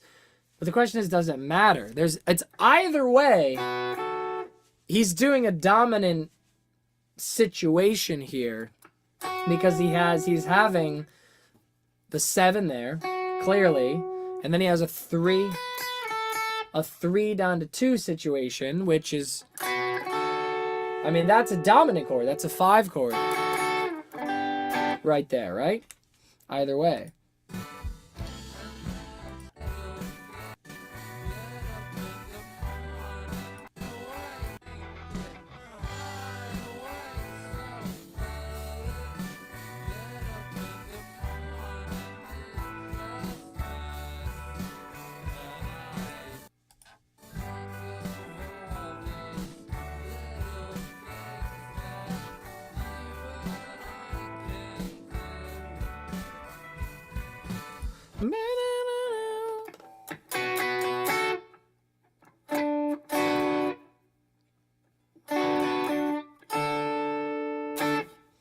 Either way, it's something like that. I wonder though, what happens if we go to the second chorus? Is it gonna find us a new view on the second chorus? You know, that's another fun thing.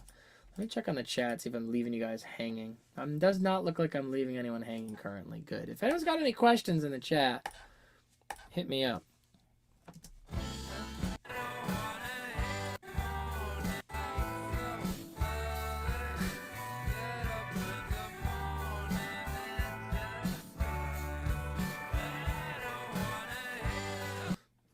It looks like something more interesting, but it doesn't... It looks on his fingers like something more interesting, but it doesn't sound like he's playing anything different, right?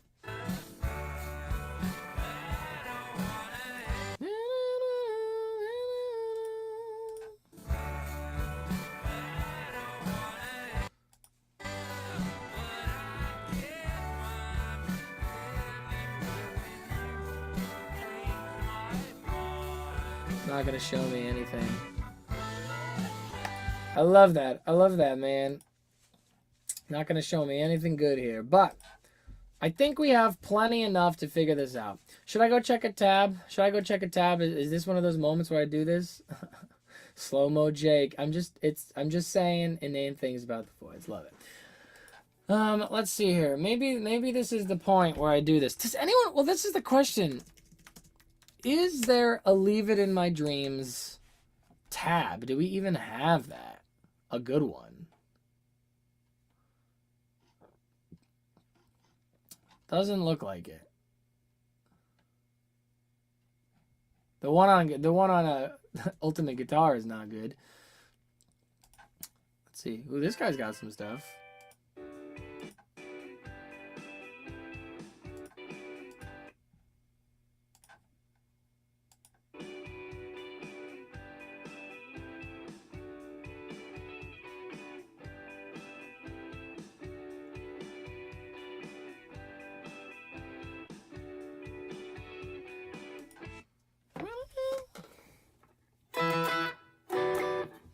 All right, so upon checking a tab, I should have been sharing this with you guys all along. I don't know how accurate this is. I just picked this random guy, Taka.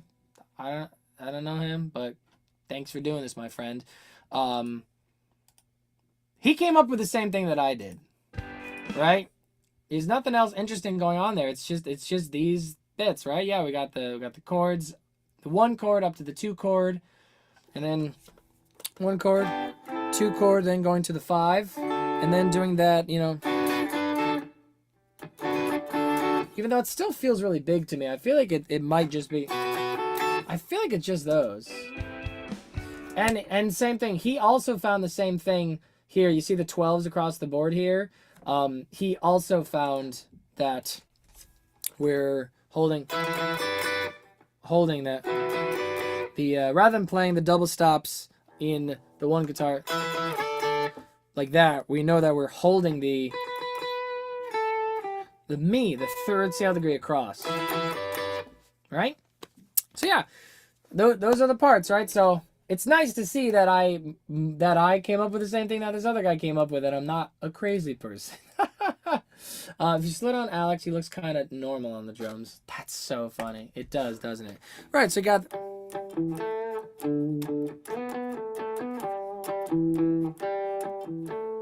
Nice, that's the bass, and then the 1 guitar part doing the, you know, the part.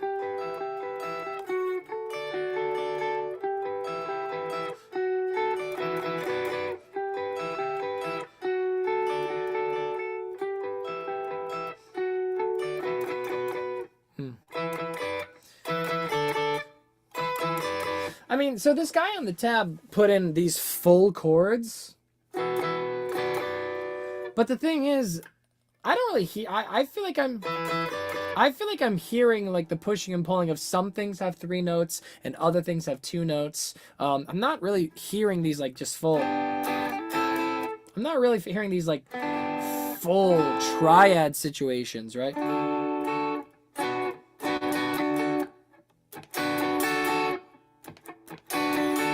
I guess I could be wrong, but to me it feels smaller than that. You know, like it might be going from 3 notes here, sliding up to 2 notes. Sorry, right? And then maybe he hits 3 notes on that one, right? 3 notes, 2 notes, 3 notes, you know. Then 3 notes. And then back down to 2 notes for the riff thing. To me, that sounds more accurate. 3, 2, 3, 2. 3 notes, 2 notes, 3 notes. 2 notes.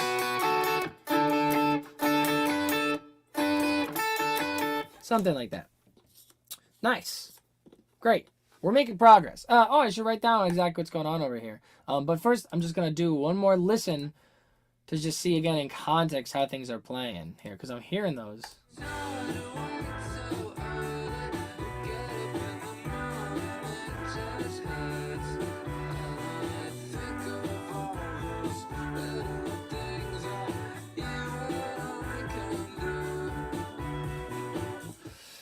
Yeah, you know, I'll tell you what though, listening once again to the record, I feel a couple things. I feel listening to the tone of the guitar, I I really feel like he's kind of playing it up here, because when you play things down here, um, you know, on the E string and the G string and the B string, they sound so bright. You know what I mean?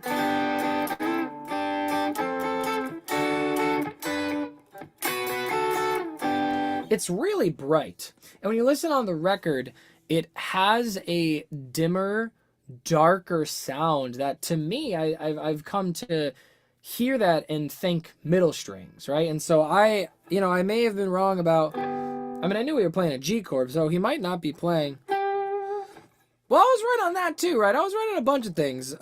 Just voicings and fingerings is kind of the question here. And it is true that on, like, watching the live performances, Amir is obviously playing it down here. I really don't hear a full two chord. I'm really hearing going to a sixth there, just with the two notes. I really am hearing that. He's clearly playing it there live, but on the record, it sounds darker. The way that distortion is interacting with the guitar, it really, to me, sounds like he's playing it up here. And we already have it confirmed, by the way, that they play it differently live than they do on the record. Because if you listen to the record, it very clearly, at the very beginning, it very clearly keeps this G going across there, right? I don't know how they do it, but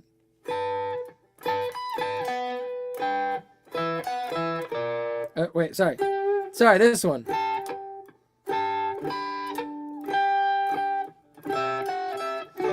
He plays it like that on the record, and then he plays it like this live. So we already have it confirmed that they play it differently live than they do on the record. And so I'm going to go out on a limb here and say that he very possibly was playing it up here for the record to get a tone he wanted, to get a fingering, because whatever was going on. And then when he went to go play it live, he's like, it's easier if I just play it down here. And it allows him to kind of do that, more wristy action on the guitar, you know what I mean?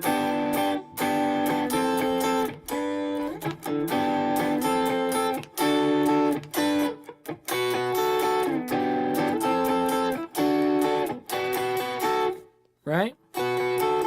But I think on the record, he was probably playing it more like this, right? Yeah.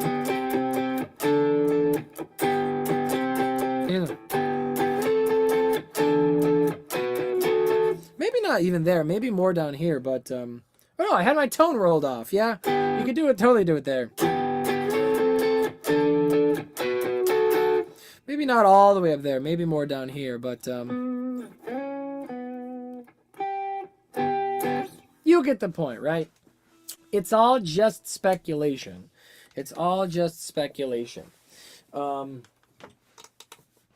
all just speculation, but again, it's the fun part. Make up your own mind, right?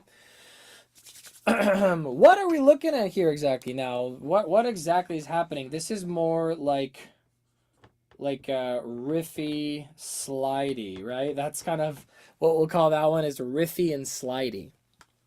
I'm gonna get the guitar right there. No F naturals, by the way, guys. We could do some F sharps in the chat, because this whole chorus is clearly just G major, right? Give us some F sharps in the chat, all right, for this one. We definitely do. I'm going to. I mean, in general, I'm gonna, in parentheses down here, kind of be like, maybe in parentheses up here, I'll say we do kind of do like a 1, 2, 5-ish thing, right? We are ascending harmonically, but again, this is more this like looping riff situation, not so much all about a progression, we are going, I mean, that does really work with the bass, right? mean, it just moves by so fast that, thank you for the F sharp. It just moves by so fast that even if it does have like a chord progression, so to speak, even if it has a chord progression, so to speak, it is moving so fast that it just feels like this wheel a turning like a riff, you know what I mean? It doesn't feel like it's this chord, then that chord, then this chord, you know? You know what I'm saying, guys? You know what I'm saying? So I'm still gonna stand by that. Like it's kind of modal-ish in its approach. So in general, we do have a on the top here. It kind of goes 1, 2, 2, and then it goes this like 3-2 situation. And on the bottom, you are seeing a 3, 4, 5, and then kind of this like 7 and 5 thing here. Yeah. Yeah, there you go. That's definitely just what's happening, right? I mean, you got two melodies basically going on in that riff there, right? You have the bottom melody, the one that's going like that's in there. And he goes this something like that. And the other guy going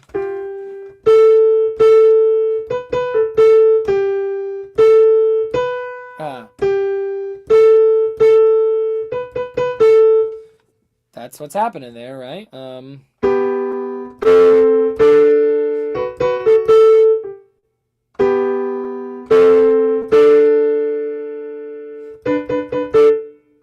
That's what's happening. You got the two melodies. Da, da, da, da, da, da,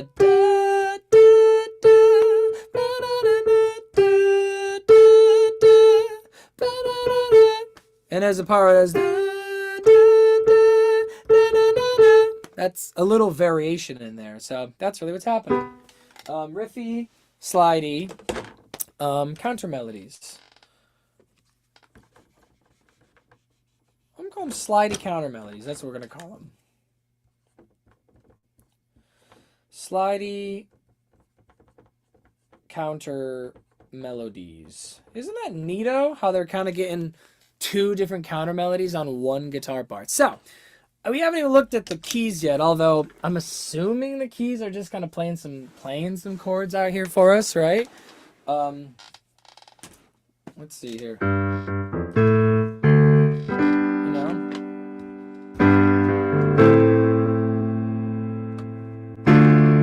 Wait, what are we doing?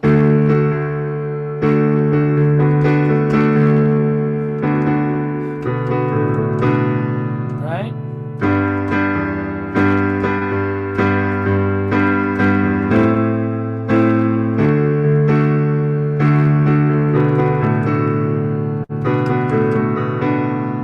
But he also,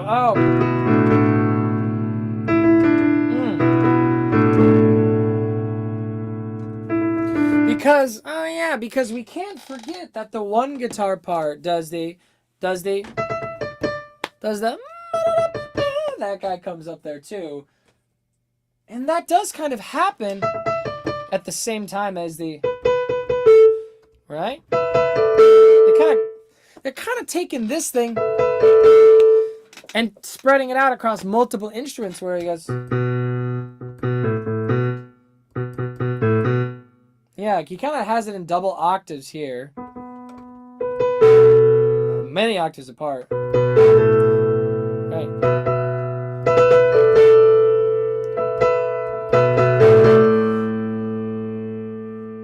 It's really, I'm going to say Eastern. That's the word we'll use, right?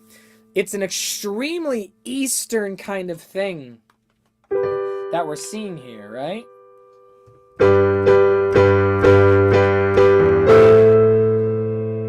Yeah.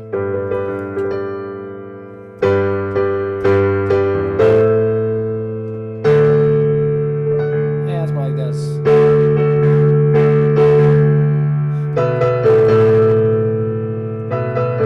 Yeah. So sorry.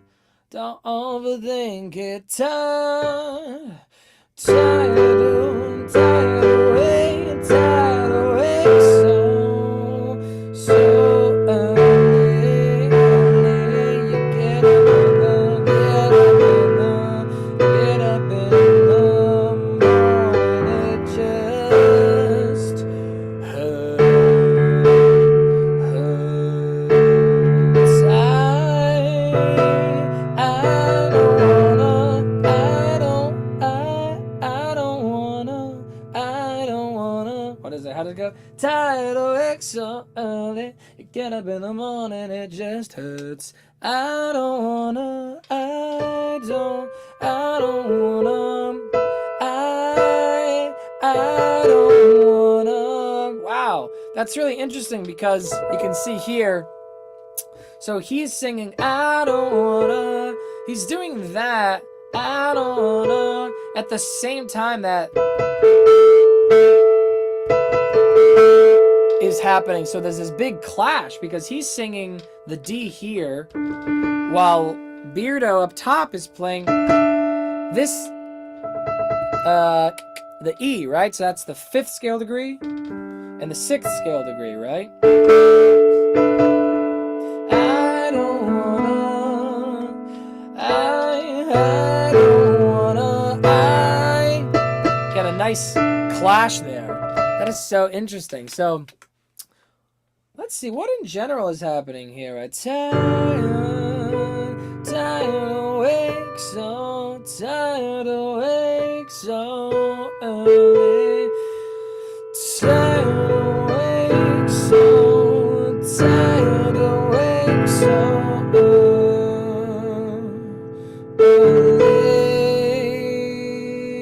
Oh man, and then it keeps skirting the melody, all right? Because so while we're playing the 1 chord, tired awake, he goes back to that 5th scale degree while we're playing the 2 chord, right?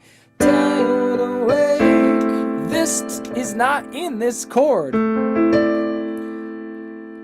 So we're gonna call that a retardation across, right? It's not quite a suspension. It's not really suspension, it's more a retardation because we have something we're holding before firing off somewhere else, right? Tired awake, so early.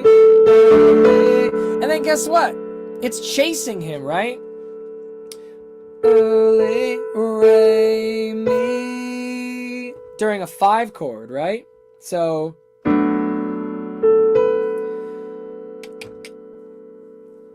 during the 1 chord, we're singing sol, mi, mi. Then we go back to the sol, so.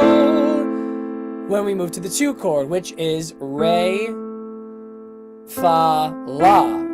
So that sol is not in there. It's like an add 11 situation. You know? Tired awake, so. And then we quickly run away to the mi again, which is once again like going down by a 3rd, not in the chord.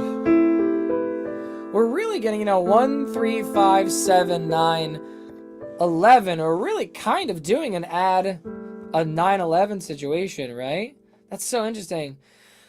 Tired awake, so, and then we finally come down. And we land here on the re, where we are finally in the chord. And then we change to our 5 during the melody singing re. And it works, but then we immediately run away. So the melody is constantly running around these chords. The chords are constantly playing notes. Well, sorry, the melody is constantly running around and singing notes that aren't in these chords, kind of taking it from this 1, 2, 5, and then this like interesting kind of Eastern pentatonic situation, right? But he's kind of more turning it into And it's like this kind of like 1 add 11 add 9 situation. Kind of, that's kind of what the flavor he's adding to this thing, right? Before then heading off to the 5 chord, where he adds a 6 with his voice, right? It is entirely just the voice adding these beautiful, fascinating new colors to this entirely, right? That's so interesting, right?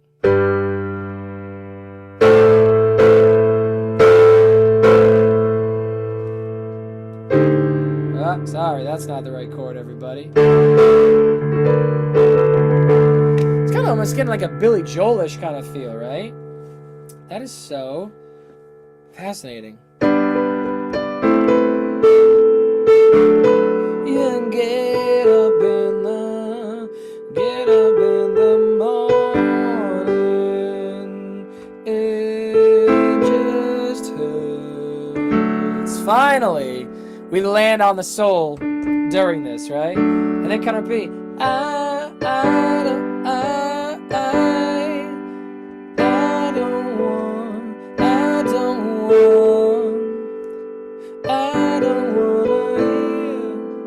Yeah, I kind of lost the melody or the rhythm there, right? Tired awake so early, get up in the morning, it just hurts. I don't wanna hear what I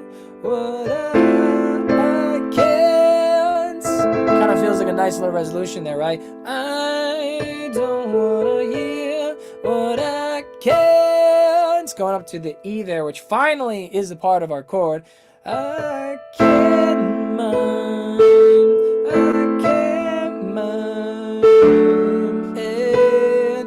And once again, right, we hit the re during the 5 chord, which is in it. And rather than running away to the mi immediately, this time we hold it. I don't wanna hear what I can't mind. Anywhere, yeah. Anywhere with you could change. You could change. Yep, that's same thing, right? Oh no, he is hitting the re there. You could change mine. There it is. Mine. So, really, really, really, really interesting stuff. Kind of proving to me once again that I think I'm right. I mean, there is generally this kind of, chord progression thing of going on. I keep playing that wrong, right?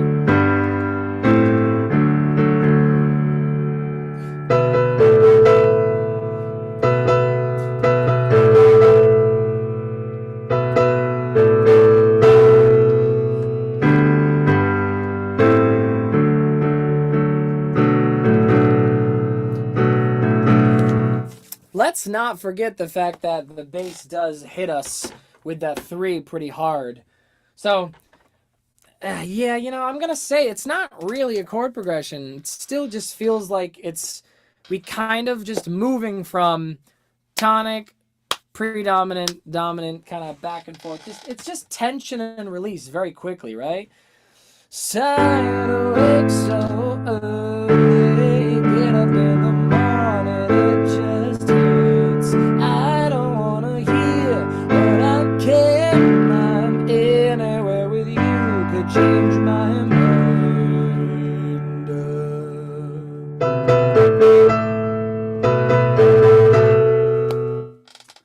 That's neato.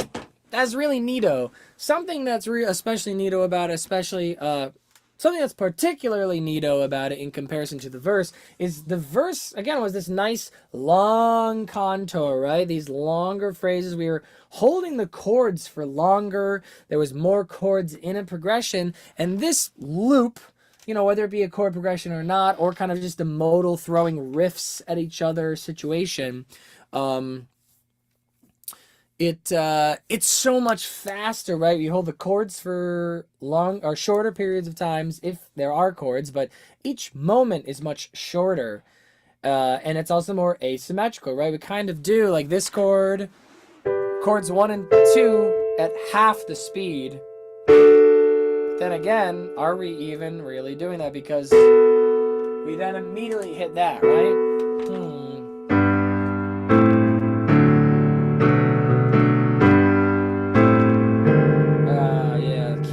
I keep playing that wrong.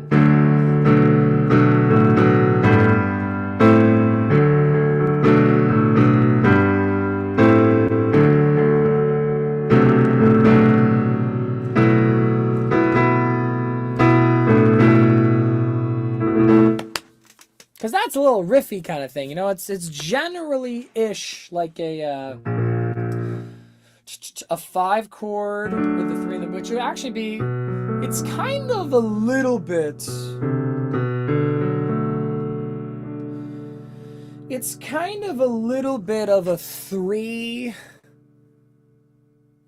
minor 7, kind of. It's kind of a 3 minor 7 situation, which is interesting because we did also hit the 3 minor 7 heavily in the verse too. Wow. There's so much to talk about with this guy. So much to talk about. The textures, man, the groove, the playing. Wow. Let's listen for a second to see if we can hear any kind of keys. I'm assuming keys are just holding out chords, right?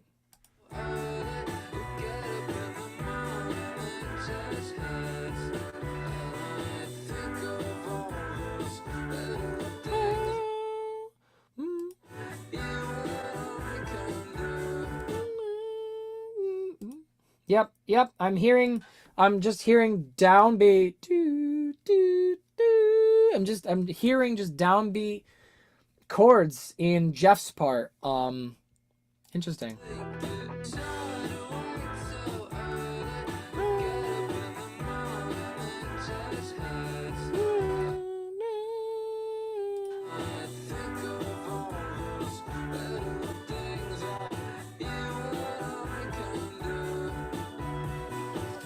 So that's the chorus, yeah. So the keys part there is just playing downbeat chords. And now I'm taking too many hits, breaking off with all of that stuff, yeah. Anybody else wants some? That's no good reason. I broke up with Edison. I've had enough. I shy. Fast times in the park. Don't overthink, get tired awake so early. You get up in the morning, it just hurts. I don't wanna hear, but I can't mind. Any way you could change my mind. Sorry, I'm singing a lot today, guys. I mean, so that is the overall breakdown of everything, right? So listen. Upon further analysis, it's not really modal, right? It is tonal. It does seem like there is a chord progression. However, the chord progression is so like fast that it hardly really even feels like one. I'm gonna call it riffy tonal, right? This section is like riffy tonal. It's just like things are moving so fast, you just get these flavors thrown at you. You really hardly have even a moment to recognize the chords as they are. It's moving so fast. There definitely are chords there, but it's so fast. And they have all these little riffs, right? Because Jake in the bass is playing all these fun little things. You know, he's playing a riff through that chord progression that makes it hard to feel like it is a progression. And you have all these other guitar parts which are adding the, you know, that kind of thing. And then all those which definitely are working together to like hit really hard that, you know, Eastern pentatonic thing, right? Wait. There we go. I just learned that my guitar is wired in series. Because I'm on my neck and bridge pickup, and I have no sounds, despite the fact that my neck pickup is up, my bridge pickup is up all the way, and my neck pickup is down. So I guess I've just learned that this guitar is wired in series. It goes through the neck pickup into the bridge pickup. Interesting thing I just learned, right? Yeah.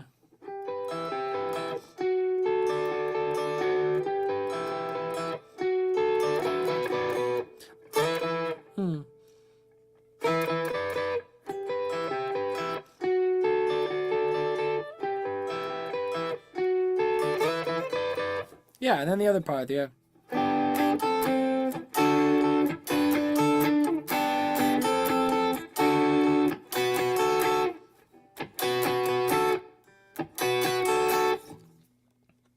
How did I tell? So I have, right now it's set to the middle position, which is neck and bridge. My bridge pickup volume is on all the way, and my neck pickup volume is off all the way.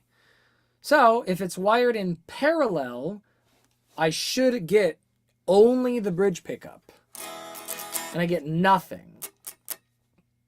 If it's wired in series, that means that since the neck pickup is off, that the neck pickup isn't letting any volume through to my bridge pickup. I suppose something interesting to think about is what happens if I do this. It's so interesting. Wait, hold on. Yeah. So I just turn it off. Yeah, they're wired in series, I believe. I don't know how else that would happen. Interesting.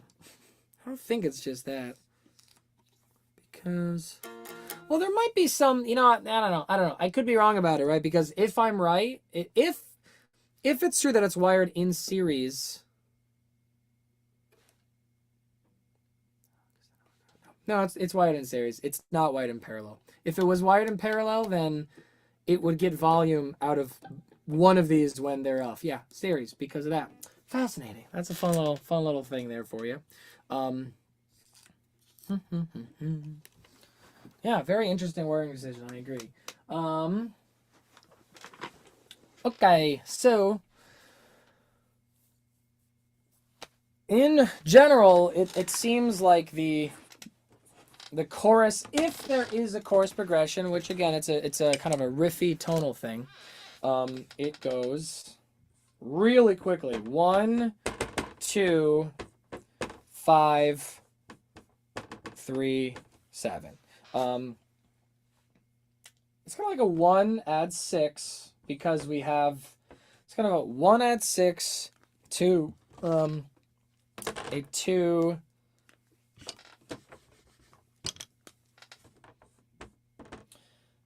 kind of a add 9 and 11 situation there. Ish. To a 5 add 6. Right? Of course, nothing very simple. And here's the other thing. Here's another reason 10-year-old is working on learning about electronics, so use it for lesson. Yeah, dude, guitars are a great way to learn about electronics. I did learn a little bit of electronics in college, especially being like a studio tech and stuff like this. But like I built this thing and wired it all myself, including doing all the soldering, and it was a really great thing to learn. So like, definitely do that. Definitely let people play around with wiring and soldering guitars. It's a great thing if you're interested in electronics. And here's another reason why I'm kind of leaning towards calling this thing, yeah, there's a riffy modal aspect to it, is that you do kind of have these chords flying around, but the vocal melody just like, it almost like doesn't give a crap about it, right? It doesn't really give a crap about these chords at all. It just is singing whatever it wants, right? And that is more indicative of a modal thing. And so that's the question is, do we actually have like a 5 add 6 situation? Do we actually have an add 9 add 11 situation? Or would it be more accurate to say like, yeah, it kind of generally does this kind of thing, but really it's this like riffy modal thing that just goes very rapidly, just, you know, rapid tension and release, you know, in Ionian, you know, rapid tension and release in Ionian. I suppose I should do it like that. I don't know. What do you guys think? I mean, it's interesting.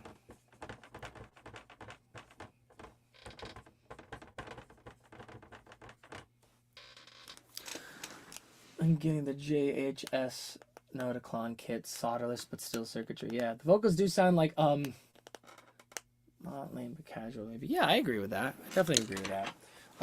Interesting. How would I play this if I wanted to play it on guitar, right? Let's see here. How do I play that?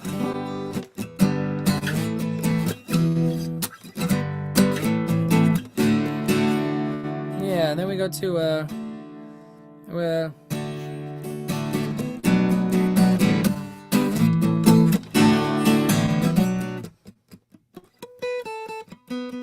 I wake so early, get up in the morning, it just hurts. I don't wanna hear what I can't mind. Anywhere with you could change my mind. I have to pay attention a little bit more to the rhythm of the bass, right?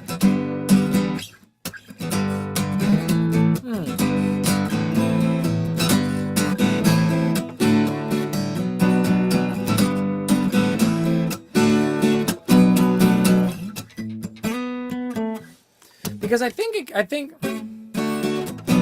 goes there earlier, right?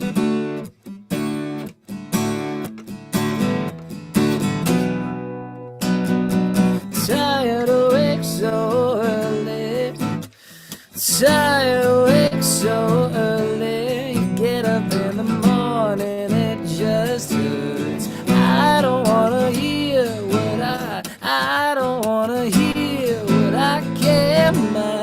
Anywhere with you could change my mind.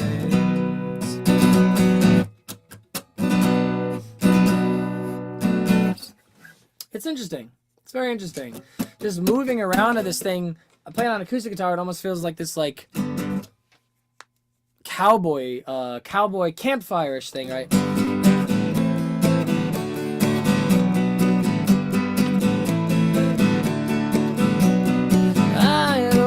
So early, get up in the morning, it just hurts. And I think of those little things that you and I can do. I just realized I've been analyzing this whole time the second chorus vocals, not the first chorus vocals, but it doesn't really matter. It's all gonna be the same thing. Just for you know, equity. Why don't we kind of take a look at what happens there, right? So it's tired awake so early, get up in the morning, it just hurts, and I think of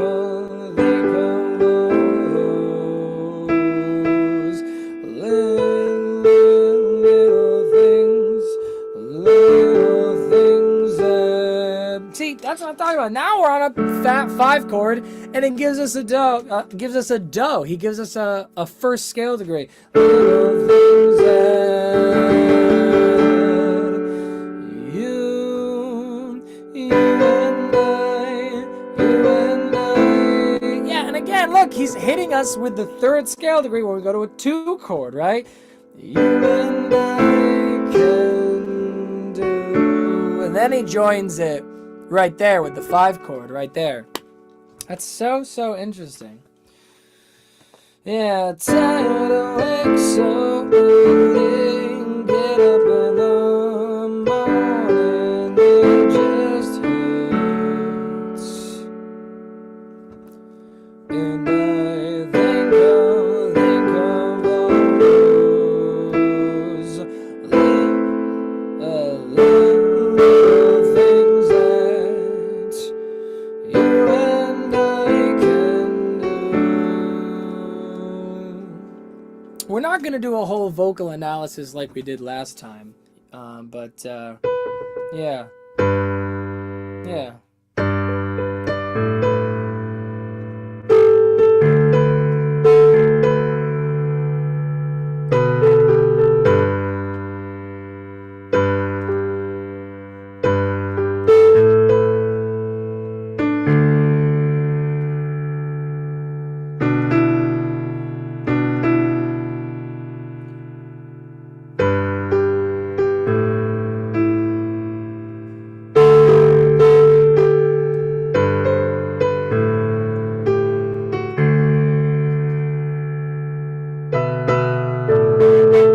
And then it goes back to I'm taking too many hits and I'm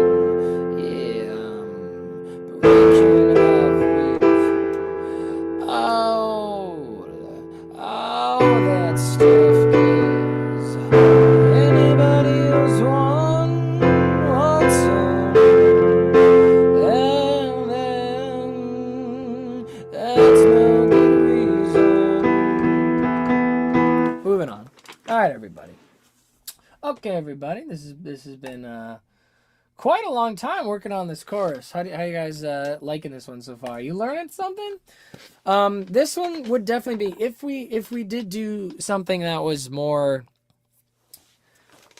involved and in depth, more complicated. That was the word being thrown around. Like a Human Sadness, like a Father Electricity, like a Dare I Care, or something like that. It definitely would be a lot of this, just sitting, figuring it out, stewing on it, thinking about it, right? Because it's not just about the notes that are being played.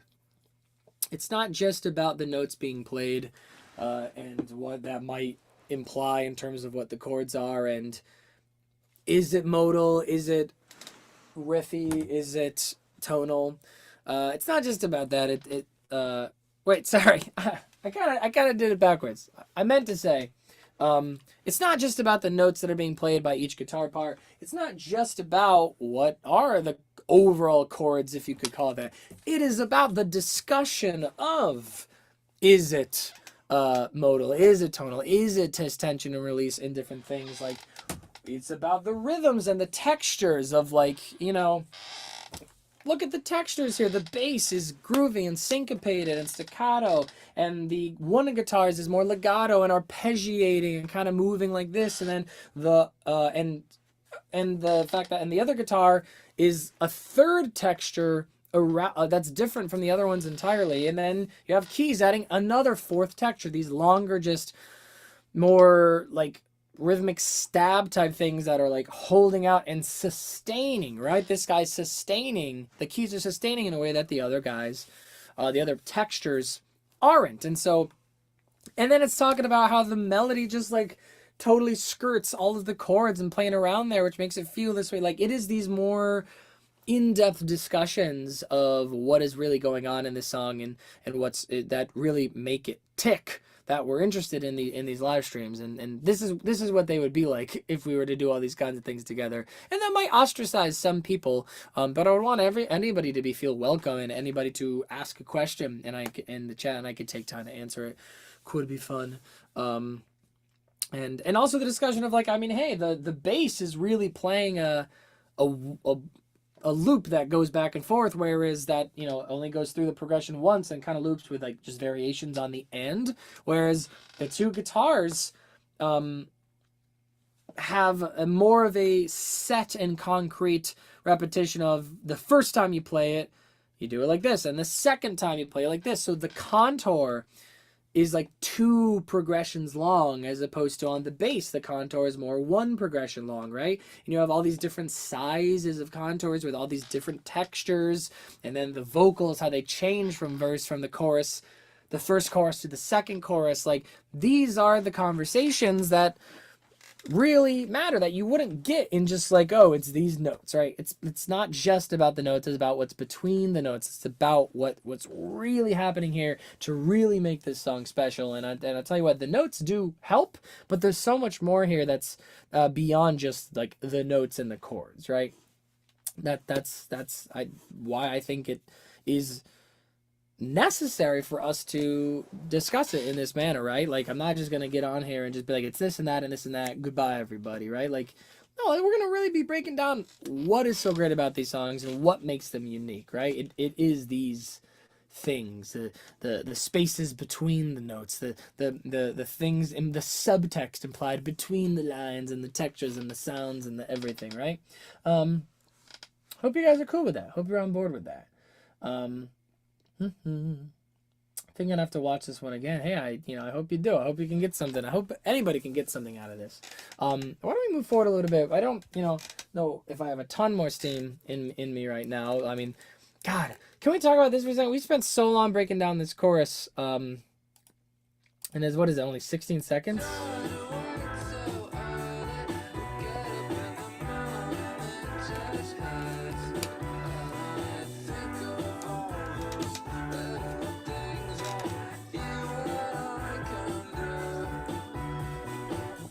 It's 16 seconds. We have once again done this where we have spent, 2 hours talking about 16 seconds. It's just that good. And man, especially now, like, listening to this, it's like, especially after analyzing and listening to it like this, it is just so awesome when you just hear the fact that you kind of have these 3 textures working very differently in these 3 organic ways from each other. And then when we get to the end of each, like, section or of each loop, and they each hit those little riffs together to do,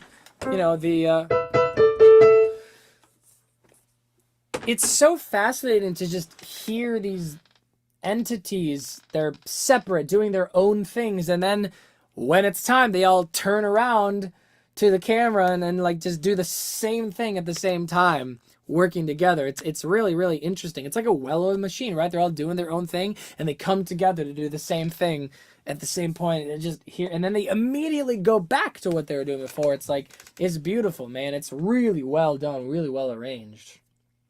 You and I can do. Yeah, he kind of does that lazy schwa thing. The way he sings "You and I Can Do" sounds like half British. Yeah, you and I can do. I appreciate these streams so much. It's nice to just listen to music, understand it, rather than just putting it on the background, and I do a wonderful job. Oh, Romano, thank you very, very much. I super appreciate that.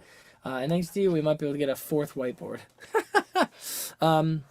Yeah, so let's see what we can do in the next part, right? Let's see how far we can get talking about this like bridge section. The somebody's taking much too long. Somebody's taking much too long.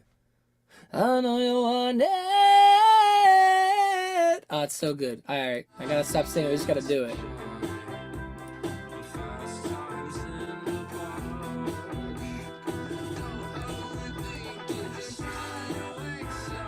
Man, I love that so much too. The performance of that. I love you guys being here too. I love it being a semi-group effort. I think we can call it a semi-group effort, maybe even a full group effort. I don't know. I really like in this one that in the second, going into the second chorus, the way it just seems so exasperated, right? The first chorus, he's kind of tidal XO. He's kind of plain about it, right? It's not lazy, but it's casual, right? See, I keep hearing sorry. Tidal XO. I keep hearing sorry, but then when you look up the lyrics, it says tired. I'm not sure about that. Leave it in my. Oh, are they official lyrics on here? It is tired. It sounds like. I don't know, man. It sounds to me like he's saying tired or sorry. Sorry to wake.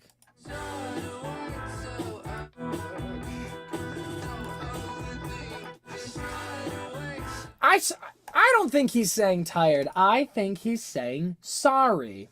I think everyone online is wrong. Like literally on like Genius, it says like tired. And again, I think Genius is peer made anyway. I don't think that's official, but I think the official lyrics are wrong half the time. Yes, exactly. I agree, especially with the Strokes and the Voidz. The official lyrics are wrong half the time. Agreed. Okay, so first time he sings it, he kind of sings this. Very plain, right? Don't overthink it. Side awake so early. He's very straightforward with it. And then the next time, it's very exasperated. He kind of does this like over compressed creaky thing too. He's not just going side awake. He kind of goes side awake. He's very exasperated. Now I can't unhear sorry. Sorry, Romano. Sired. Side awake. Dude, I want to sing sired. That works for me. Side awake. Anyway, yeah, let's hear this how in the second chorus. He does this really awesome kind of like screechy, like over compressed thing. Yeah, sorry to wake. It's kind of a fry, kind of an overcompressed. It's good, right? Don't overthink it. Sorry to wake. It's great. It's those little tiny things that are just, man, they really add up to make this such an emphatic performance. So good. But again, let's try to take a look at the bass and the everything of the we're pulling out. Oh man, it's a good thing, by the way. Did anyone notice this? How I was using all three whiteboards? It's a good thing we got all three whiteboards here. So that's the chorus, very nice, and we can keep that and move on to maybe just try to at least finish the bridge this time.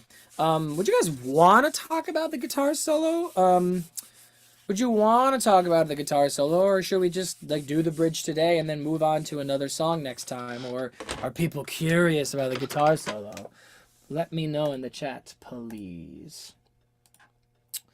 Yeah, let's see here. My mind. He does that kind of that sound is in there. I love that, you know, they just when they're mixing these the Casablancas things, they just leave all the creaks and the moans and everything, you know, anywhere with you could change my mind, and including that there's a little note at the end, a little creak there. It's so good. My mind. People want the guitar solo. All right, the guitar solo is gonna have to happen.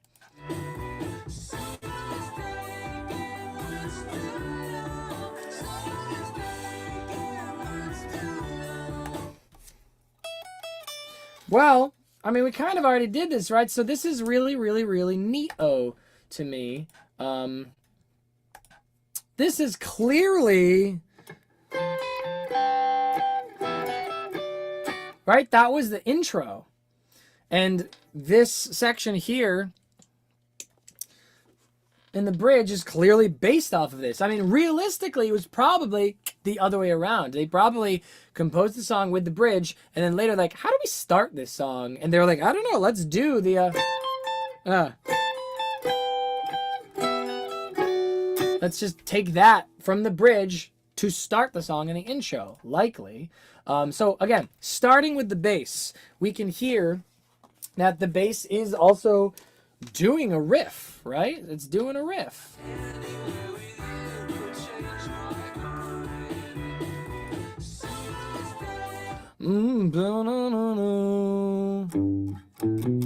He's definitely just doing that, you know.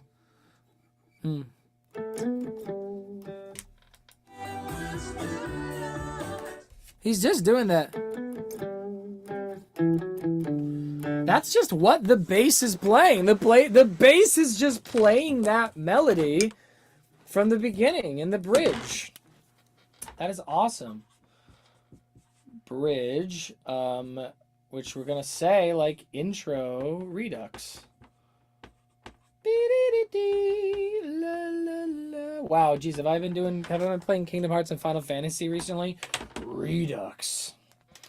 Hee hee. It's so I guess the question is, does it repeat like that ad nauseum?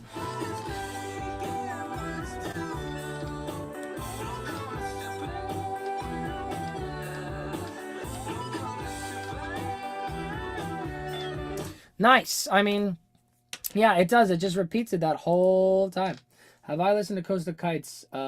Yes, I have definitely listened to Coastal Kites. I really like Coastal Kites a lot. I think they're so underrated. I mean, I think they have on Spotify like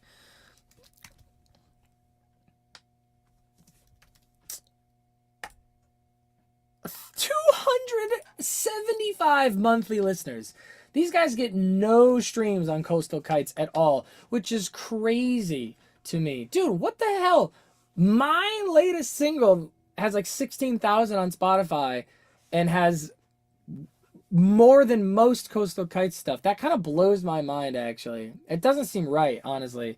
Because I think Coastal Kites is awesome. I think a lot of people listen to like Sean and like Tame Impala and a lot of other like instrumental kind of music, like a lot of that like vibey-ish music. They should be listening to Coastal Kites because it is very similar to that, except it is just, you know, it's like instrumental Tame Impala and like, oh no, what's the other one? Khruangbin. Exactly. Everyone who listens to Khruangbin would also absolutely love Coastal Kites. So it's crazy to me that they're not as big as they are. Anyway, when I met a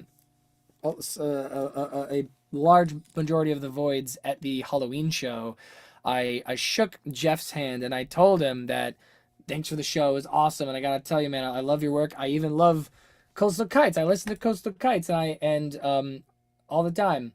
And it was like a thing where like he was talking with somebody and I was kind of waiting, and I realized, you know, it's time for me to go. And that he probably wasn't going to turn to me and have a conversation. So I just butted in. I was like, hey, so sorry to interrupt. I just want to let you know, Jeff, thank you very much for the show tonight. It was awesome. Love your work. And I tell you what, I even love Coastal Kites. I spend that all the time. And I remember he went, hey, and he did that. He did one of those to me. He was just like, good man. That's what he said to me, right? I shook his hand and he goes, good man, thank you. And I was like, hey, have a good night. So I told Jeff that I really like Coastal Kites. I was at the Halloween show too. Yo, agree. Yo, the set list was awesome at the Halloween show, and I will never forget how hard Where No Eagles Fly went. That shit went hard. It was so good. And then also Lazy Boy. I was talking to Jake after the show. Apparently Lazy Boy was a late addition, and they haven't played that one in a long time. And I was so happy that they played it because that's one of mine and my girlfriend's favorites. Lucky I didn't get to see any of them personally. New friends, were you at the Halloween show too?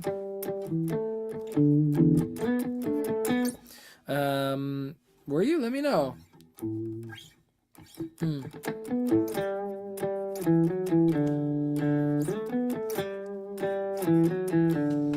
Nice. So what's interesting about this one, again, this thing that's repeating here, the let's do it on the electric bass if we can, right? The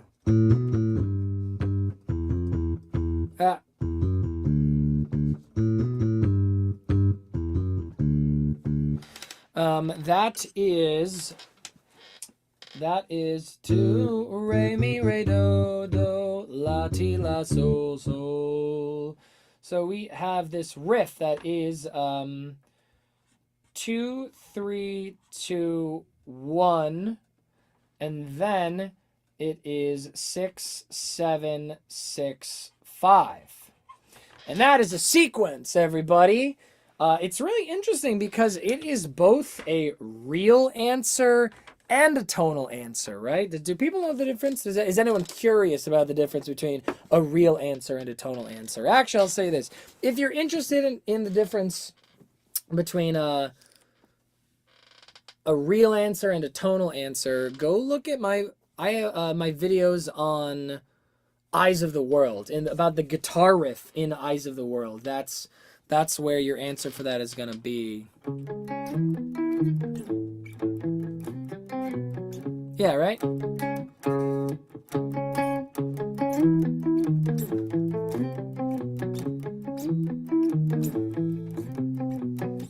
It's a good riff. Go look up my videos on the riff of Eyes of the World if you want to know about real answers versus tonal answers. What's interesting about this one is it's both.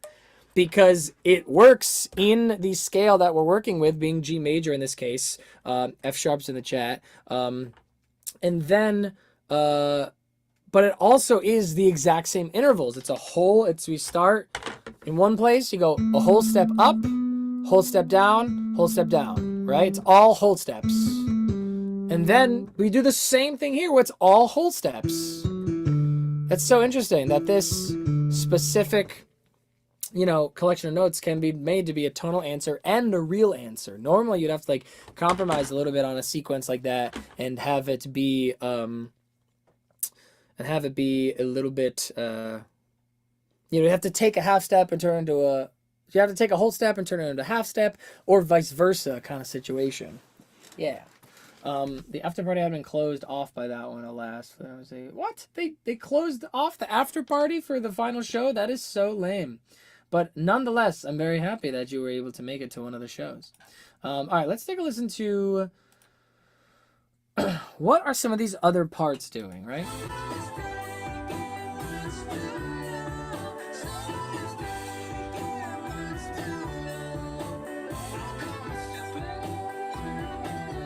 So it's definitely, it's obvious here that this is one of those interesting situations where it's like everybody's just kind of working together, right? The bass is playing that part, but an octave down, right? And it sounds like that guitar over there is indeed playing the. Like they're really hitting us with this riff. Like they're really hitting us with that, and it's good. It's good. And then the keys too.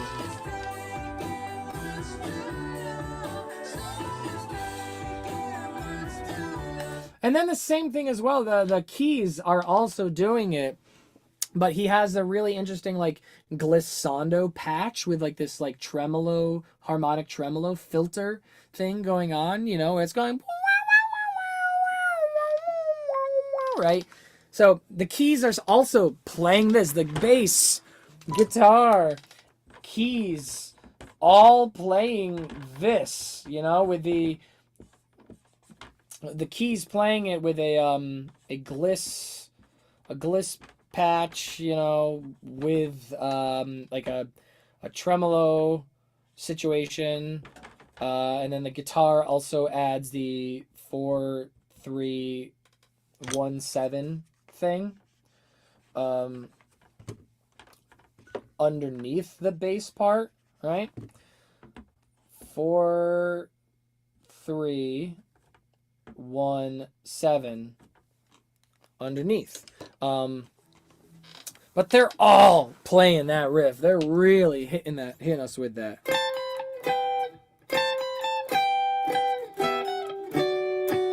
Right?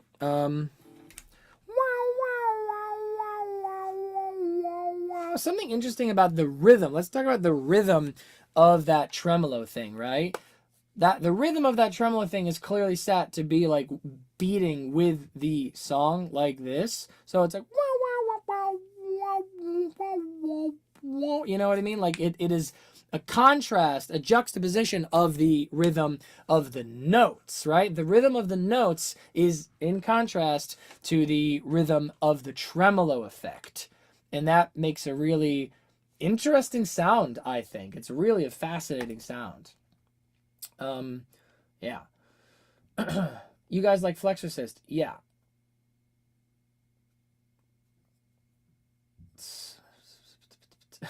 Flexorcist is awesome. I think it's great. People who say it's nothing new are crazy. I mean, it's like, do you like the Voidz or not? You know what I mean? The Voidz pipeline is, you listen to something for the first time and you're like, well, I don't know. But if you have the strength to listen to it a second and third time, eventually you're like, nah, what am I talking about? This shit rocks. We could go, I want to go deeper in depth into Flexorcist maybe another time. Maybe that'll be a fun, like, quick one-off live stream of just like, let's just talk about Flexorcist, right? If you guys, I mean, really, if you guys really enjoy hanging out with me that much, I'll live stream every day if you want me to. I have a lot of fun hanging out with you guys. Yeah, Flexorcist is great. People who aren't liking it are crazy, Like, it's interesting to me, like, this is definitely could be a longer conversation if you want it to be, and I don't necessarily want it to be, but people have a really hard time like I sometimes I ask the question to people, are you really a fan of this band, or are you a fan of songs, right?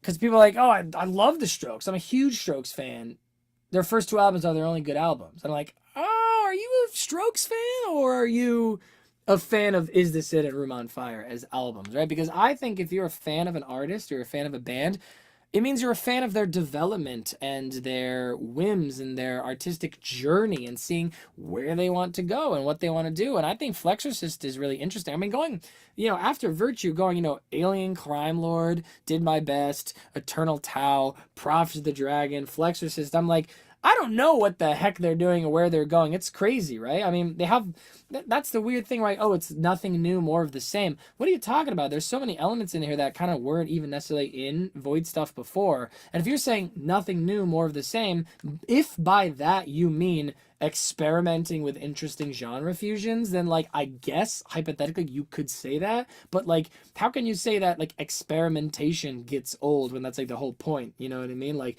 just more of the same. It's not more of the same, it's just in the vein and in the spirit of the Voidz of that band, and this is what they want to do. And I really like how Flexorcist goes from this like kind of 80s thing to this like dark thing. I don't know. I haven't listened to it in a bit. I had really good. I would have some listen to it again to come up with the proper adjectives. It's great. I like it a lot, and I like somebody was mentioning the lyrics.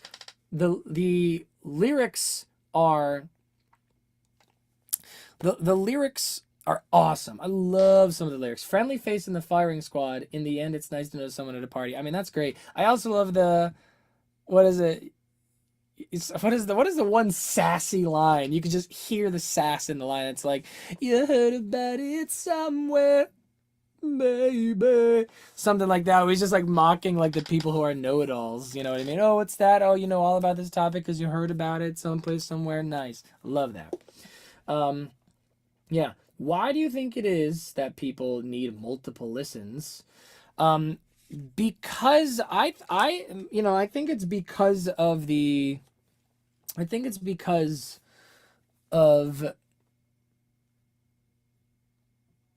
how do I say this? The I mean, really, I just think it's the culmination of your experiences in your entire it's the intersection of the culmination of your experiences, that all the music you've heard in your life, all the music you like in your life, what you're used to, what you're not used to, kind of coming together. And then also your listening skills, right? Like listening is a skill, right? Like, and this is the thing I do work with on people. Something I work on with people in private lessons is listening as a skill, not just what we're talking about, dictation and audiation and hearing notes and dictating, and not that at all, but listening to the song, listening to the sound, listening to the art of it all. You know what I mean? The ability to take this one form of energy that is sound, and symbolically make the connections to what these things might be symbolically representative of, what they're an analogic representations of, both in terms of mood but also story, but also comparing it to what happened before and what came after in that one artist's journey, but also what's happening contemporaneous in the genres and the scenes at the same time, but then also looking at what's happening in the world overall. Like listening comprehension and listening skill plays a massive part of this. And I do think it's true that the Voidz requires a certain level of listening comprehension to be able to properly enjoy.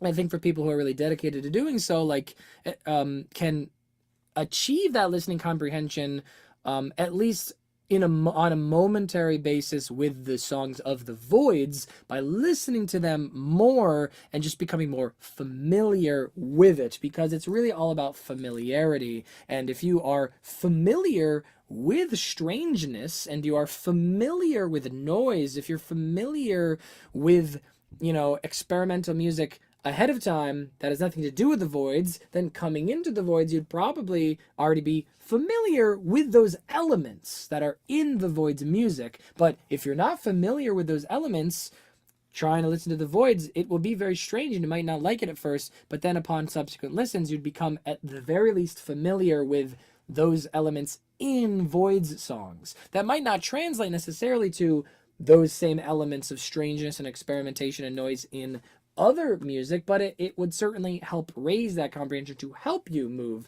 to other genres and bands and sounds that also have those elements, right? There you go. That's my answer. Gregor Knotts represents 100%, absolutely. People say Alex's drums are wasted in. Oh wait, Wordy Toad, I just didn't realize you're a new person in the chat. For at the very least this stream. Welcome. People say Alex's drums are wasted in it. I cannot believe when I heard it. Drums are my favorite part of the song, especially when claps start to hit. Wait, what? People are saying Alex's drums are wasted in this song? What are you guys... Who says that? They're crazy. I'm not even going to substantiate that by answering it. That's ridiculous. The drums in the song are awesome, and they fit perfectly with the song. It's like Ringo, you know what I mean? Ringo is one of the best drummers of all time because he didn't play the drums as drums. He played them as a musical instrument serving the song, and that's what Alex does as well. Thank you from Michigan. You're welcome from Connecticut. Right, so anyway, point is, getting back to this, does this look like glass? I should probably change that to say glissando. Glissando patch. So, it's really interesting, though, seeing that this bridge does just kind of repeat this thing in octaves, right? I'm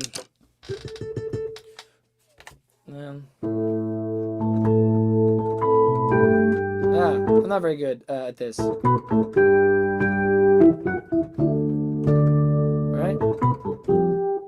I'm not very good at piano. You know, that's an interesting enough of a riff that you just put it on 3 different instruments and a ton of different octaves with these different textures of sound, one being bass, one being guitar, and then another being, again, the keys playing the same thing, but with this really interesting, it's a glissando patch with this really interesting tremolo, with contrasting, rhythm. The rhythm of the tremolo, again, is contrasting the rhythm of the part. That's the point there. That's really interesting. You gotta love it though when a riff is good enough that I just say, you know what, just have all the parts play it and it sounds full and it sounds big. And then you think about it for a second, you're like, let me listen. Wait, is it really true that it is just this 3 instruments playing the same riff in 3 octaves? Is that really true? Man, why does it sound so full and so big? Man, it's so good. And I love that they also, especially, you are really prepared and you are prepared and subconsciously to have this part hit so hard, because in the very beginning, right, when he plays that, they play that once in the very beginning. And you're like, okay, and they go, boo, boo, boo, and then, what is that part? And then you hear verse, chorus, and you just do not expect that thing to come back, but then you just get hit in the face with, somebody's taking much too long, somebody's taking much too long. Woo, that's so, I think a lot of people probably don't even recognize consciously that is the same thing, the same melody that they had heard in the very beginning of the song. People probably don't even realize that consciously. Doesn't matter, because subconsciously your brain knows that you have already heard that pattern, so that when it comes back here, it feels like a dopamine rush. I recognize this thing. Even if you don't know it consciously, it works subconsciously. Trust me. So good. Wow, this is going off. Let's see here. Claps when they claps on Ringo and Alex. Fab represent. Fab gang represent. New friends, you know it do. Glissando, Italian from French. Yes. Hey, yo, that's sick. That's a great service, Wordy Toad, if people want to define terms in the chat. I love that. When you break it down, Matt, into what you're saying, kind of blows my mind. Yeah. Absolutely blows your mind. Yeah. Somebody's saying. Right. See, you didn't even know. You see, is that true? Yes, it's true. The melody you hear in the beginning is exactly the same. Oh, except turn it on, right? That intro is exactly what you're hearing now, you know? And the bass plays it. And the keys play it. Everyone's playing it. There is one other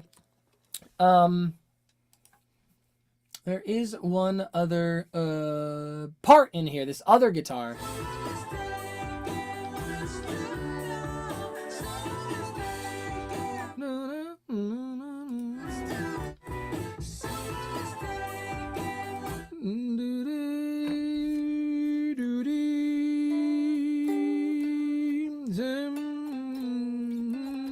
So yeah, he is playing the, you know.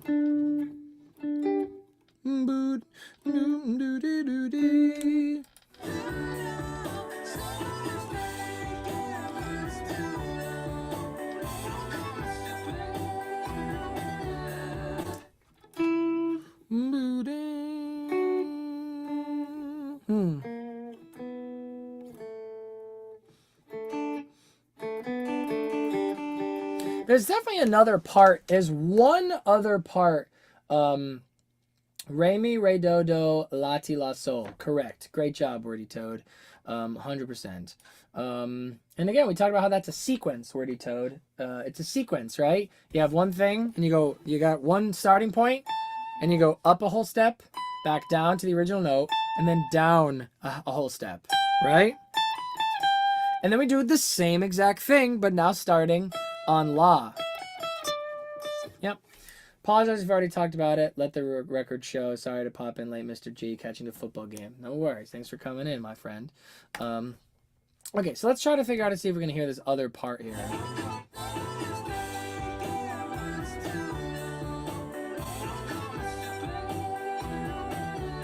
Oh, yeah. That's so interesting. Okay, hold on.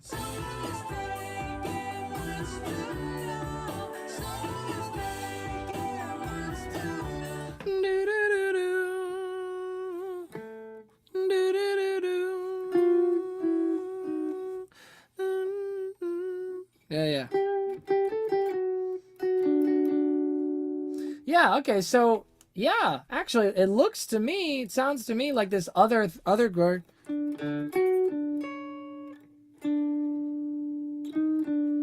This other guitar part is kind of playing a harmony to this, right?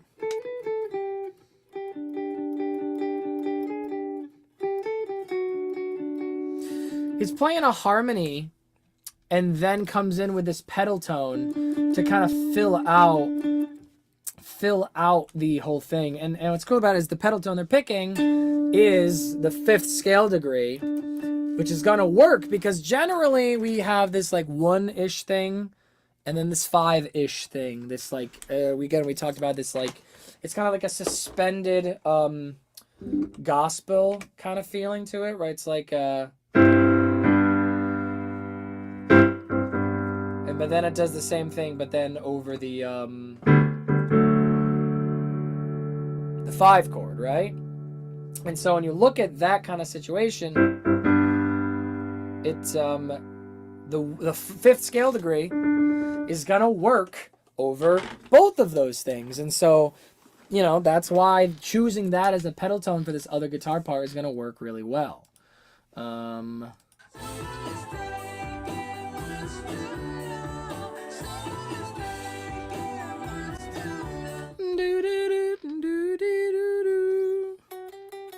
Oh yeah, something like that, you know. There's definitely a harmony with that pedal tone coming back into it. Let's see if we can figure out what that is.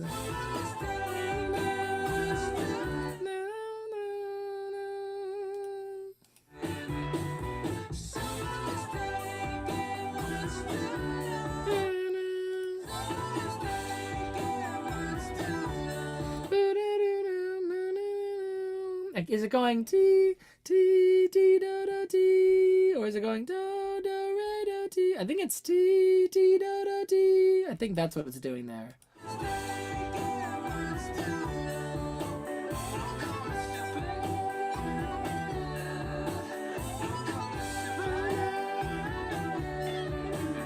Mm-hmm.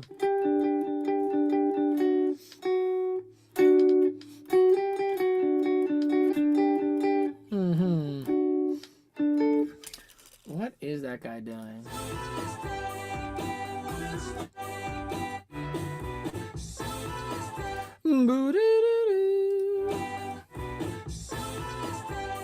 Yeah.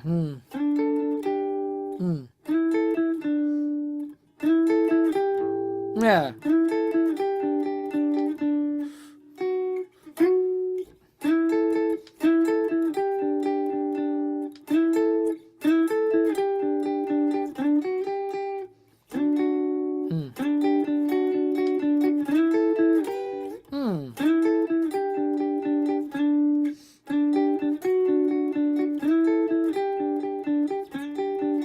I think he's doing something very akin to that, because I am hearing this.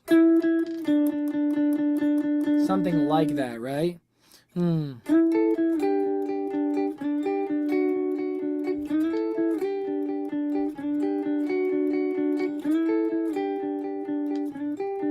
Something similar to this.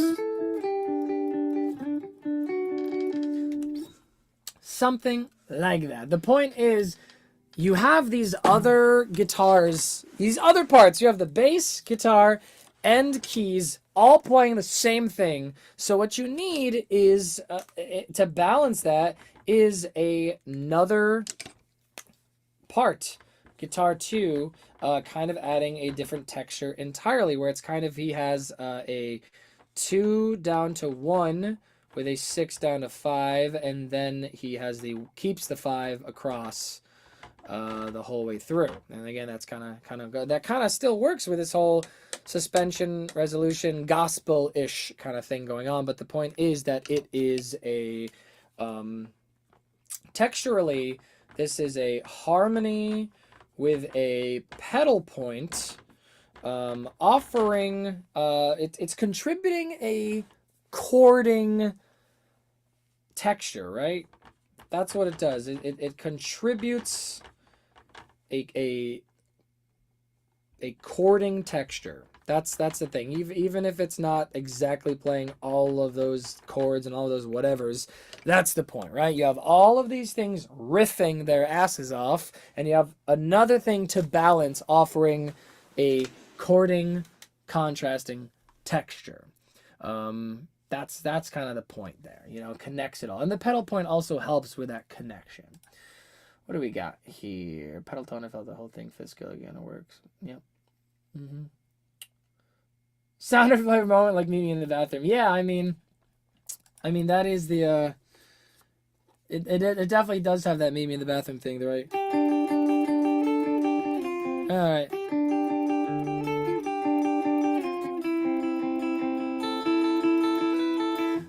That's a great part. That is such an incredible part. And this is, yeah.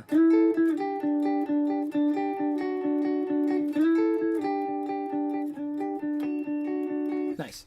I think I will, again, just double check. I think, do I still have that riff up? Sorry, that tab up. This let it be known, this is like, is this not the first one that I've done where I am sometimes taking the moment to check on a tab to see if I'm right about things, because man, this is tough. A lot of these textures, if you guys are curious about what's going on with these textures and how like really perfectly integrated they are, definitely go back and look at what I already did. All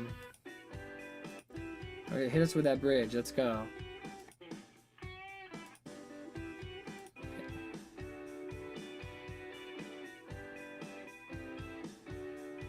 Okay.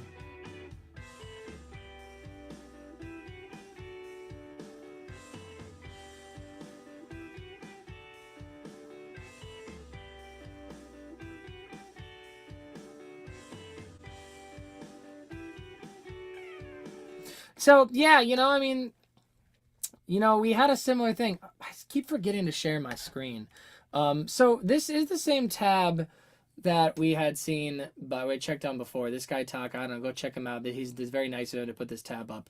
And similarly to what happened before when we checked on him for the chorus, it's not the same. I don't think that he has it exact like they're playing, but I don't think that I have it exact like they're playing either. It's really quite an intricate little thing, and there's really no good videos of them. There's really no good videos of them just like straight on playing it where you can really look at their fingers and figure it out. But the point is that we both kind of figured out this same situation, right? Like, point is, like, whether or not it was all 3 notes for this chord in the chorus or just the 2 like I thought it was.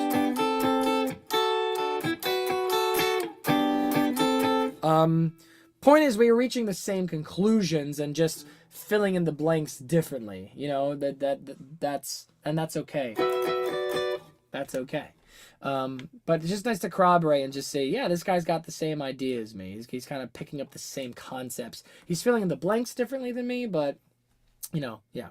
His little part here does not, it is kind of missing that pedal tone. And you listen, you listen, you can hear that this 5th scale degree pedal tone is hanging around a lot more than he's putting it down here, I think.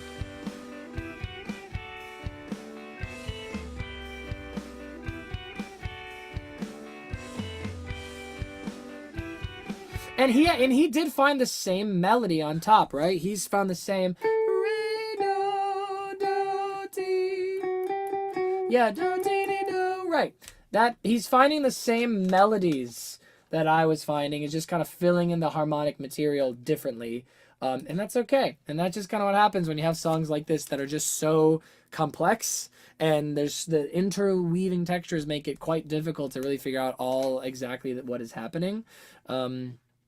And functionally, they're doing the same thing. And also, let's not forget, we also determined solidly that what they play on the record is not exactly what they play on the live, right? So on the live version. So when you go look at their fingers and seeing what they're playing live, well, we already know that's not the same thing that they played in the studio. So it's almost like this idea of like, well, these are the main melodies and the main points you need to hit, and like filling in the, like, you know, rhythms and the harmonies, you know, in between.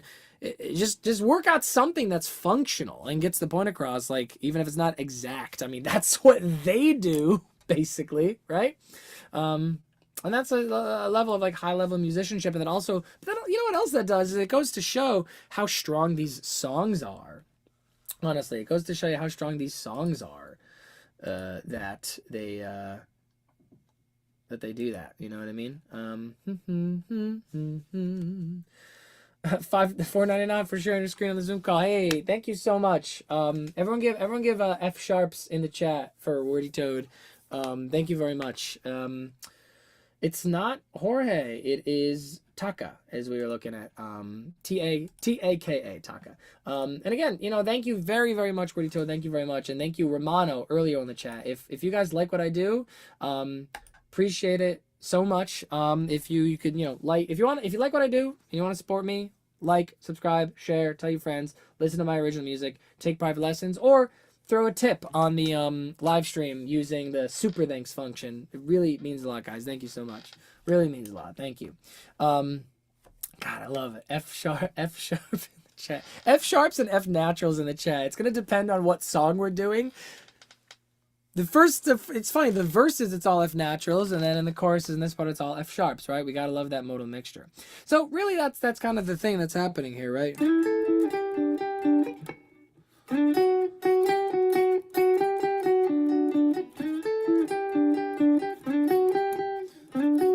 Oh. Yeah.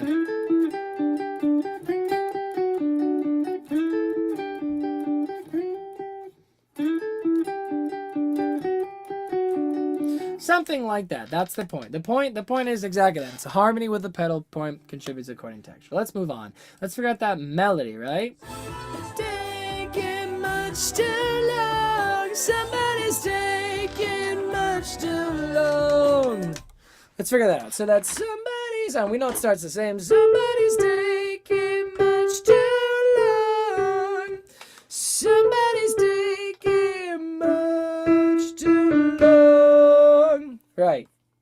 So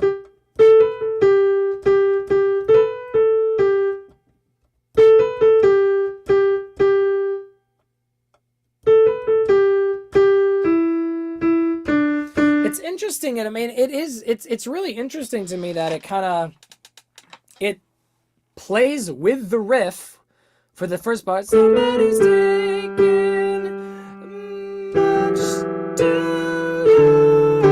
Wow, I mean, geez, when you try to play it like that, does it not start to sound like classical music, everybody? Right?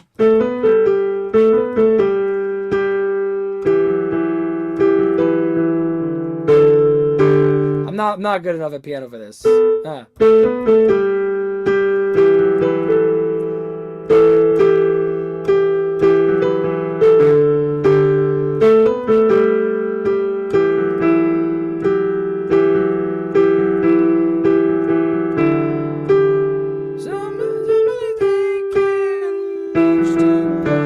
Yeah, right.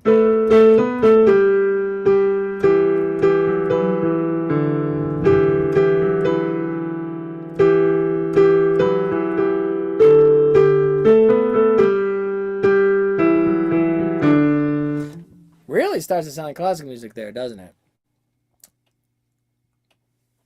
Really, really good stuff. I mean, that's just clearly the impetus for this is they have a riff, they really like it, and he is freed and liberated enough as a melodicist to just pick and choose. I want to join the riff for this section, and then I want to harmonize with the riff for this next section, right? Whether the section is a second long or 10 seconds long or anything like that, right? Somebody's taking much too long. Somebody's taking much too long. Right?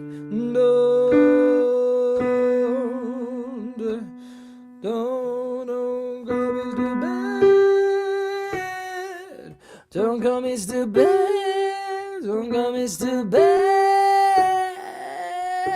I gotta work out that over compression that he's got. He got that perfect. Don't come is too bad. Don't come is too bad. There it is. Woo. That's more of a rasp than an over compression. I don't know. No, I think that's over compression.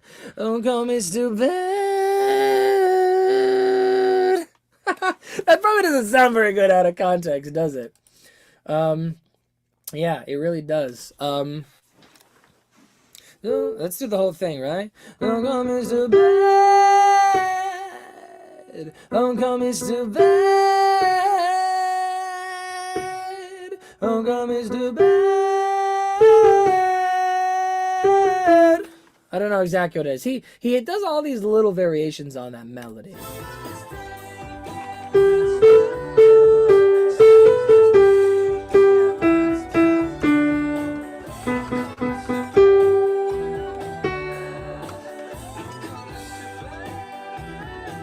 Sad. Yeah, okay. Don't come is too bad. Don't come is too bad. Don't come is too bad. Yeah. And then later, though, what does he do?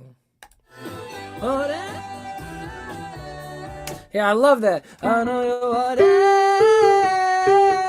I know you want it. Yeah, I mean, he's just kind of riffing, you know what I mean? He's just riffing on and off, just playing with that space. I mean, I'm wondering,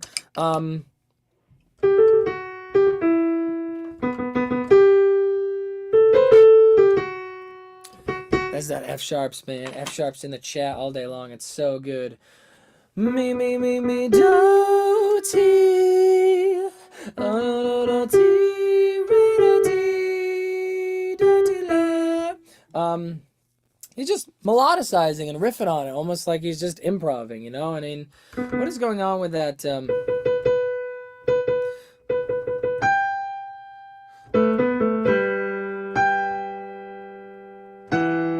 wait.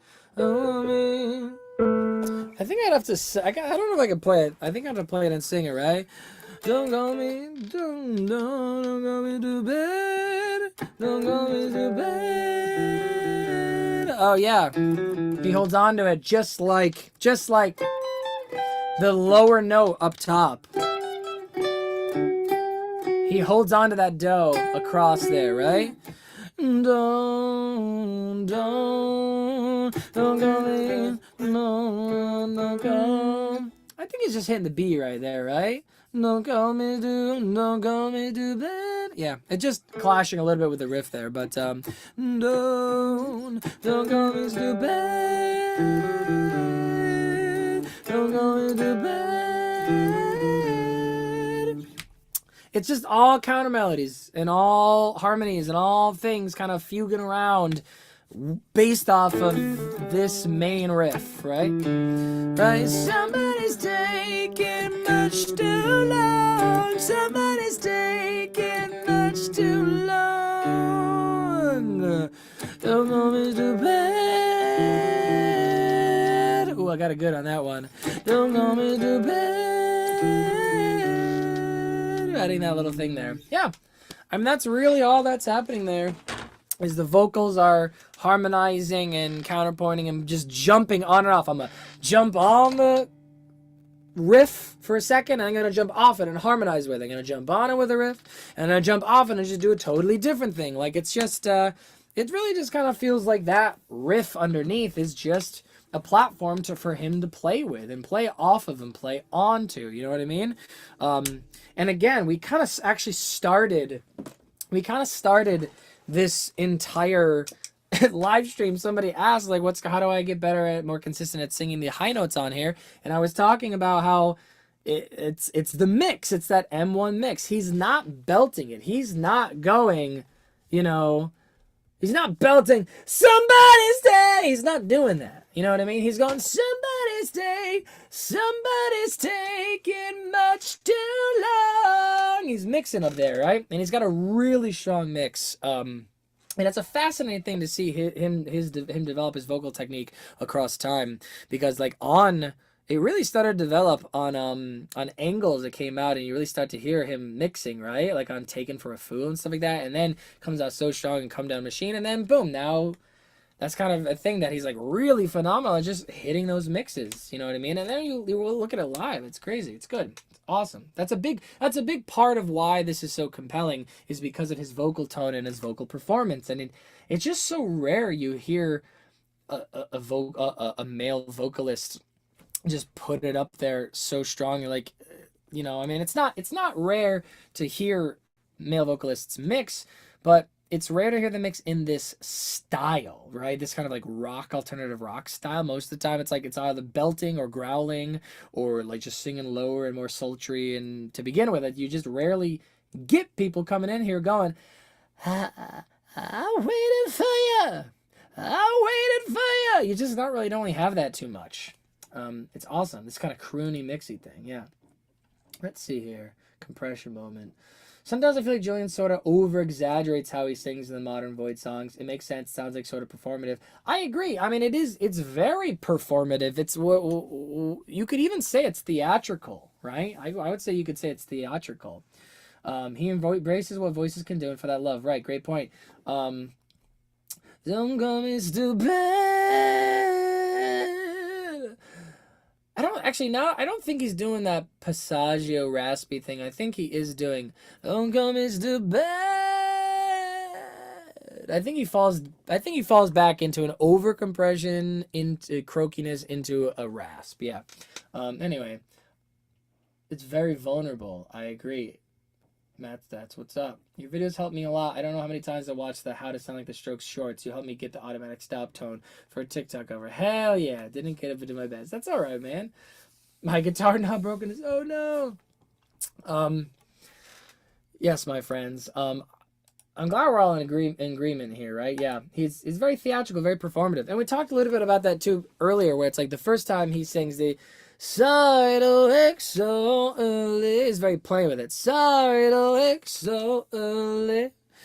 And then the second time he kind of goes, sorry to, he's very like kind of just exasperated. Sorry to wake. So he's really into that performance. And the thing is, I've been saying this, like when I the way he sings conveys as much as the lyrics as far as emotional meaning. Absolutely, 100% agreed. When I was really studying him, especially because my band in the city did this, are doing this series where we cover albums front to back, and I was singing a Julian's part for an entire album. I was studying him so intensely, and I was just realizing, this guy choreographs his vocal performances. Like he has just such interesting pronunciations, vowel formations, interesting changes of like resonant placements and things like that you go and look at them across different performances, and he's consistent in those odd, unconventional choices that you're like, he spent the time, sat there and figured out exactly every single word, every single vowel, every single transition, exactly how he wanted to do it. Like he choreographed his parts, which is what great singers do. I mean, if you take vocal lessons, especially in a classical sense, that's what they have you do. You go through and you write out the IPA, the exact pronunciation, the exact transitions, talking about shifting resonances and formants and stuff throughout the piece to like set yourself up properly. Like that's what great vocalists do, and that's what he does. People think that he's lazy. He's not lazy at all. It's exactly like he said in the modern age. He said, work hard and say it's easy, right? People think you're just sing lazily. You'll sound like Julian Casablancas. He's not singing lazily at all. He's actually putting forth a tremendous amount of effort and demonstrating a tremendous amount of control over his voice to be able to make it sound nonchalant and casual. But in truth, he's putting in a lot of effort and control into that stuff. Yeah. Oh yeah, IPA gang. 100% IPA gang. Yeah, the words weekday, weekday, weekday. Love that shit, man. It's so good. Two old friends. All right. Is that pretty much it, everybody? I mean, I think that's the end of the live stream. I mean, up next is the guitar solo, right? I mean, we figured out. We started this one by talking about just kind of a repeat, going over of the what happens at the beginning of the song, right? Right?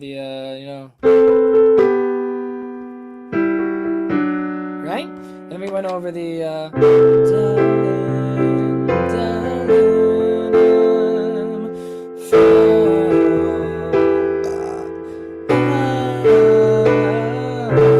which is the verse, right? Which gives us, we're in the key of G. We got, I don't know, go watch it if you want. That was last week's live stream, and the covering, what is it? The refresh, reminding, I suppose, of that. And then we figured out in the chorus that we didn't figure out all these different guitar parts, right? We figured out that the bass line is this really interesting, really cool part. Man, we spent a lot of time talking about the bass line. Oh, where is it? Oh, I turned on my tuner, right? The bass line goes hard. Jake is playing. Even this.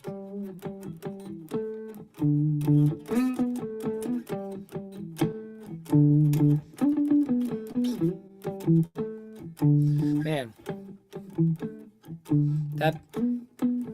That bass line is really good. And then you have the one guitar part adding the arpeggios, the textures.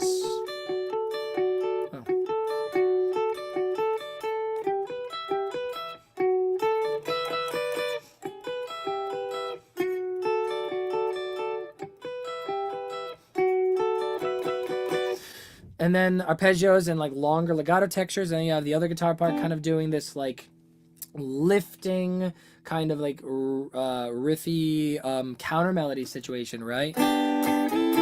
Even though I still don't think it goes to the full chord there. I think it goes.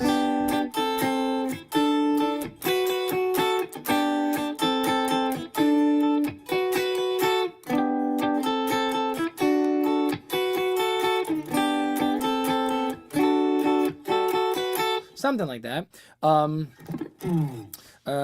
then the keys just playing those chords. And we kind of figured out together that the chords, it's interesting that we should say this, right? That the verse is extremely tonal, right? There's really nice chord progression that's moving back and forth between these different modal mixtures between G major and G mixolydian. And then you have the chorus, which does have harmonic progression to it, but you have the bass and the vocals kind of doing these different things in such a way that it's all riffy and all these things that it kind of more feels like, yeah, it's somewhere between tonal and modal. Modal meaning not really about a harmonic progression, more about just exploring kind of a flavor.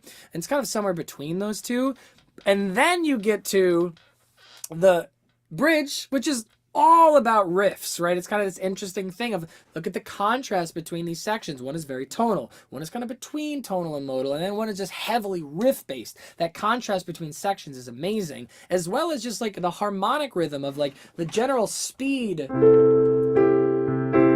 the verse is a little bit slower, right?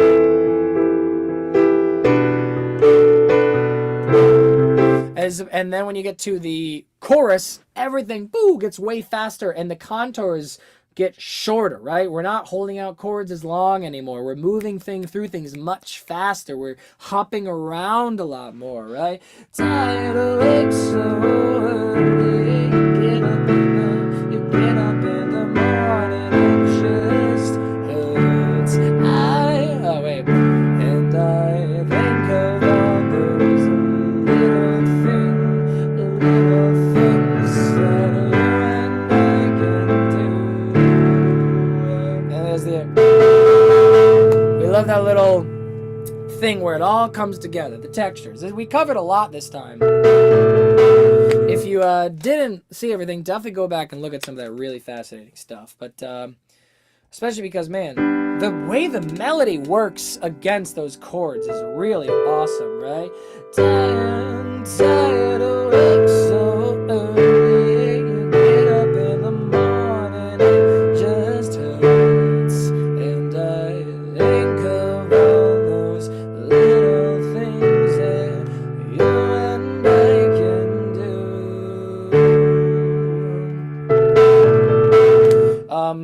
And again, let's take a look at the way that the melody is just always skirting the chords, right? If you take a look over here, the melody is like always playing notes outside of the chord, which again makes it feel somewhere between that tonal and modal thing, because I don't think it's fair to say, oh, it's a 1 and then a 2, add 9, add 11. Like, I don't even think that's what's happening. I think it's just more modal in that sense, right? Yeah.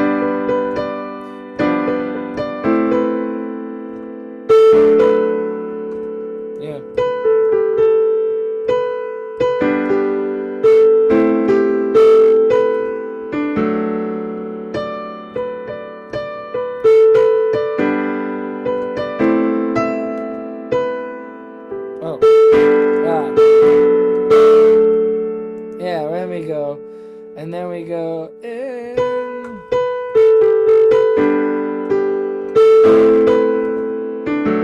God, it's so nice. Yeah, right?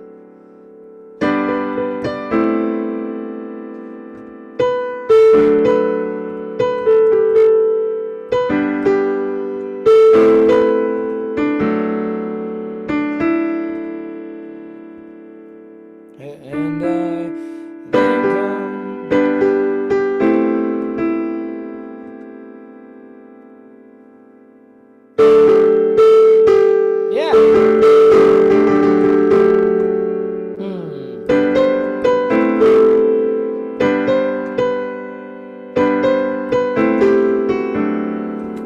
and the rhythms too, right? The way that the melody is so syncopated against those chords, it's so good.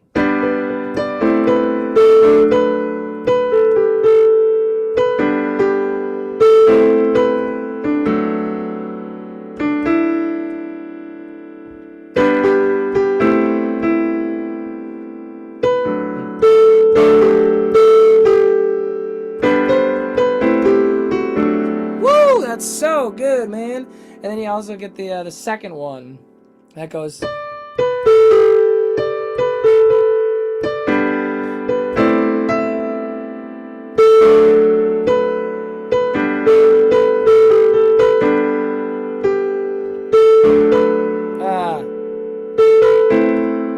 You get the point, right?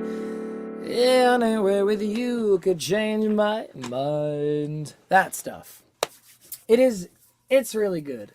It is really good. An arpeggio aficionado, absolutely. On an island in the sun. Wait a second. Hold on. Isn't that one? No, it's different. It's a.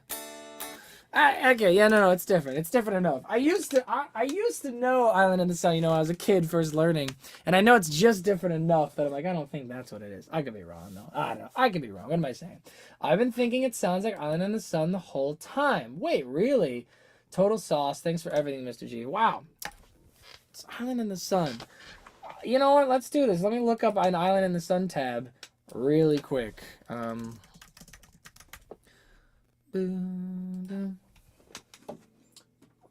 Let's do it, everybody. 5. Oh, interesting.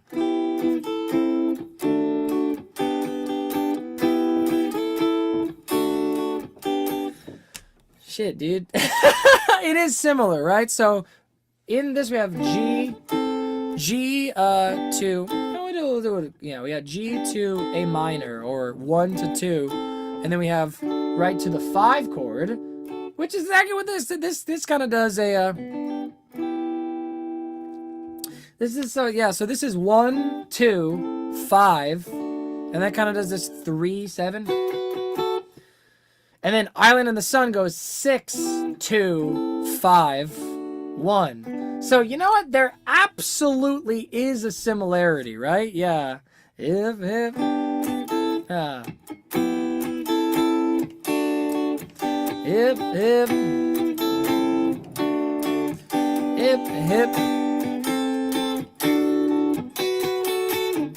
That's so funny.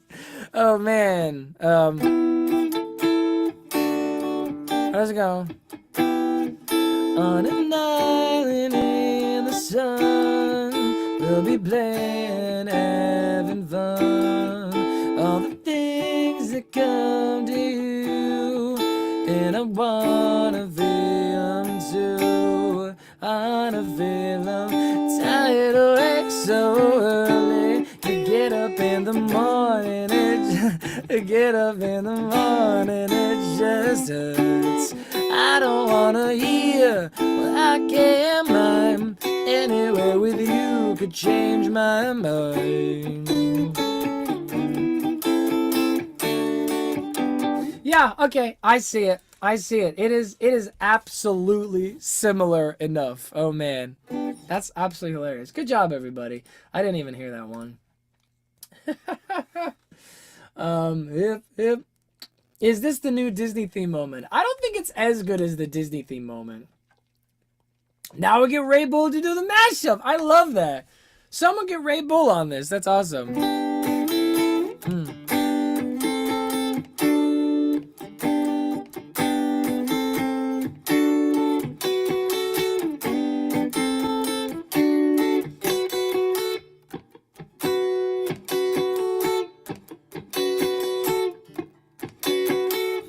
Yeah. All right. I think we've done enough. I know you want it. I know you want it. God, it's so good. I love this song. This song is so great. It continues to get even better. Here's just a little refresher if anybody wants to take a look at this stuff. This is the chorus as we looked it up. And now this was the bridge as we had seen. Great song. So, we're done. I'm calling it there. It's been 3.5 hours. Wowzers. I haven't even eaten dinner yet. Great song. Guitar solo next time in 2 weeks' time. So that means, let me look at my calendar. That's not my calendar at all.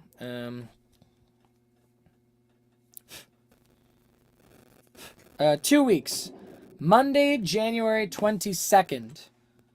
Monday, January 22nd is going to be the next one here for Leave It in My Dreams. I was sick last week, and I had to cancel the Obstacle 1 Interpol Part 2, which means that we're doubling up, right? So we're doing another live stream on Wednesday in 2 days. Wednesday the 10th, we're doing Obstacle by Interpol Part 2.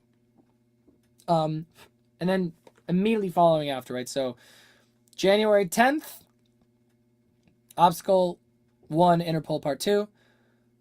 Wednesday the 17th will be another one. It will either be Interpol Part 3 or a new song. And then January 22nd will be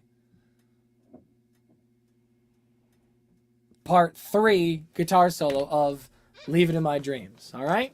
Does that make sense for everybody? I'll write that out for anybody at the end of the stream so it makes sense.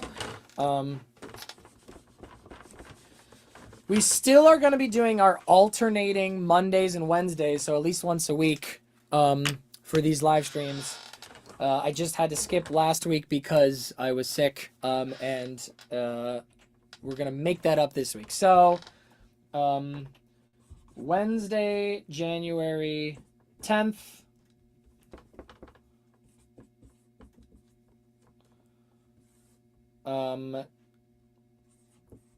Obstacle 1 Part 2.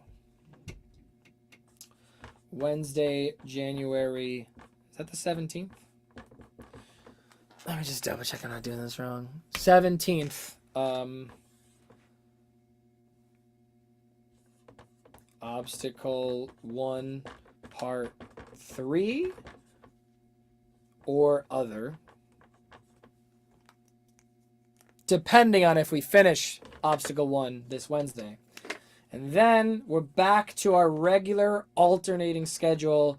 Monday, January 22nd will be Leave It in My Dreams, Part 3 guitar solo. All right, there you go.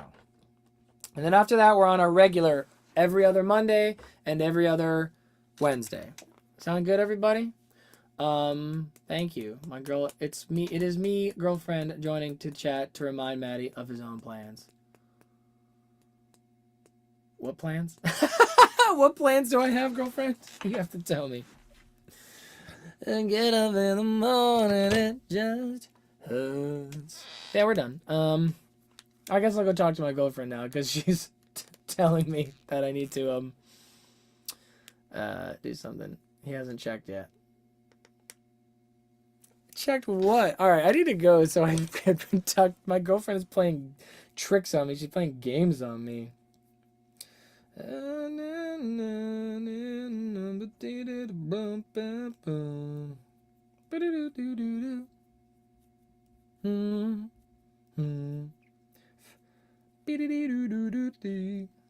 Cool. Everyone, thank you for joining. This was a good one. We may or may not be seeing Sleep No More on the 17th. Oh. All right. Read up, my lord. Oh, wait. See, I didn't see that. There you go. This is hilarious. This is hilarious that it's happening. Wow.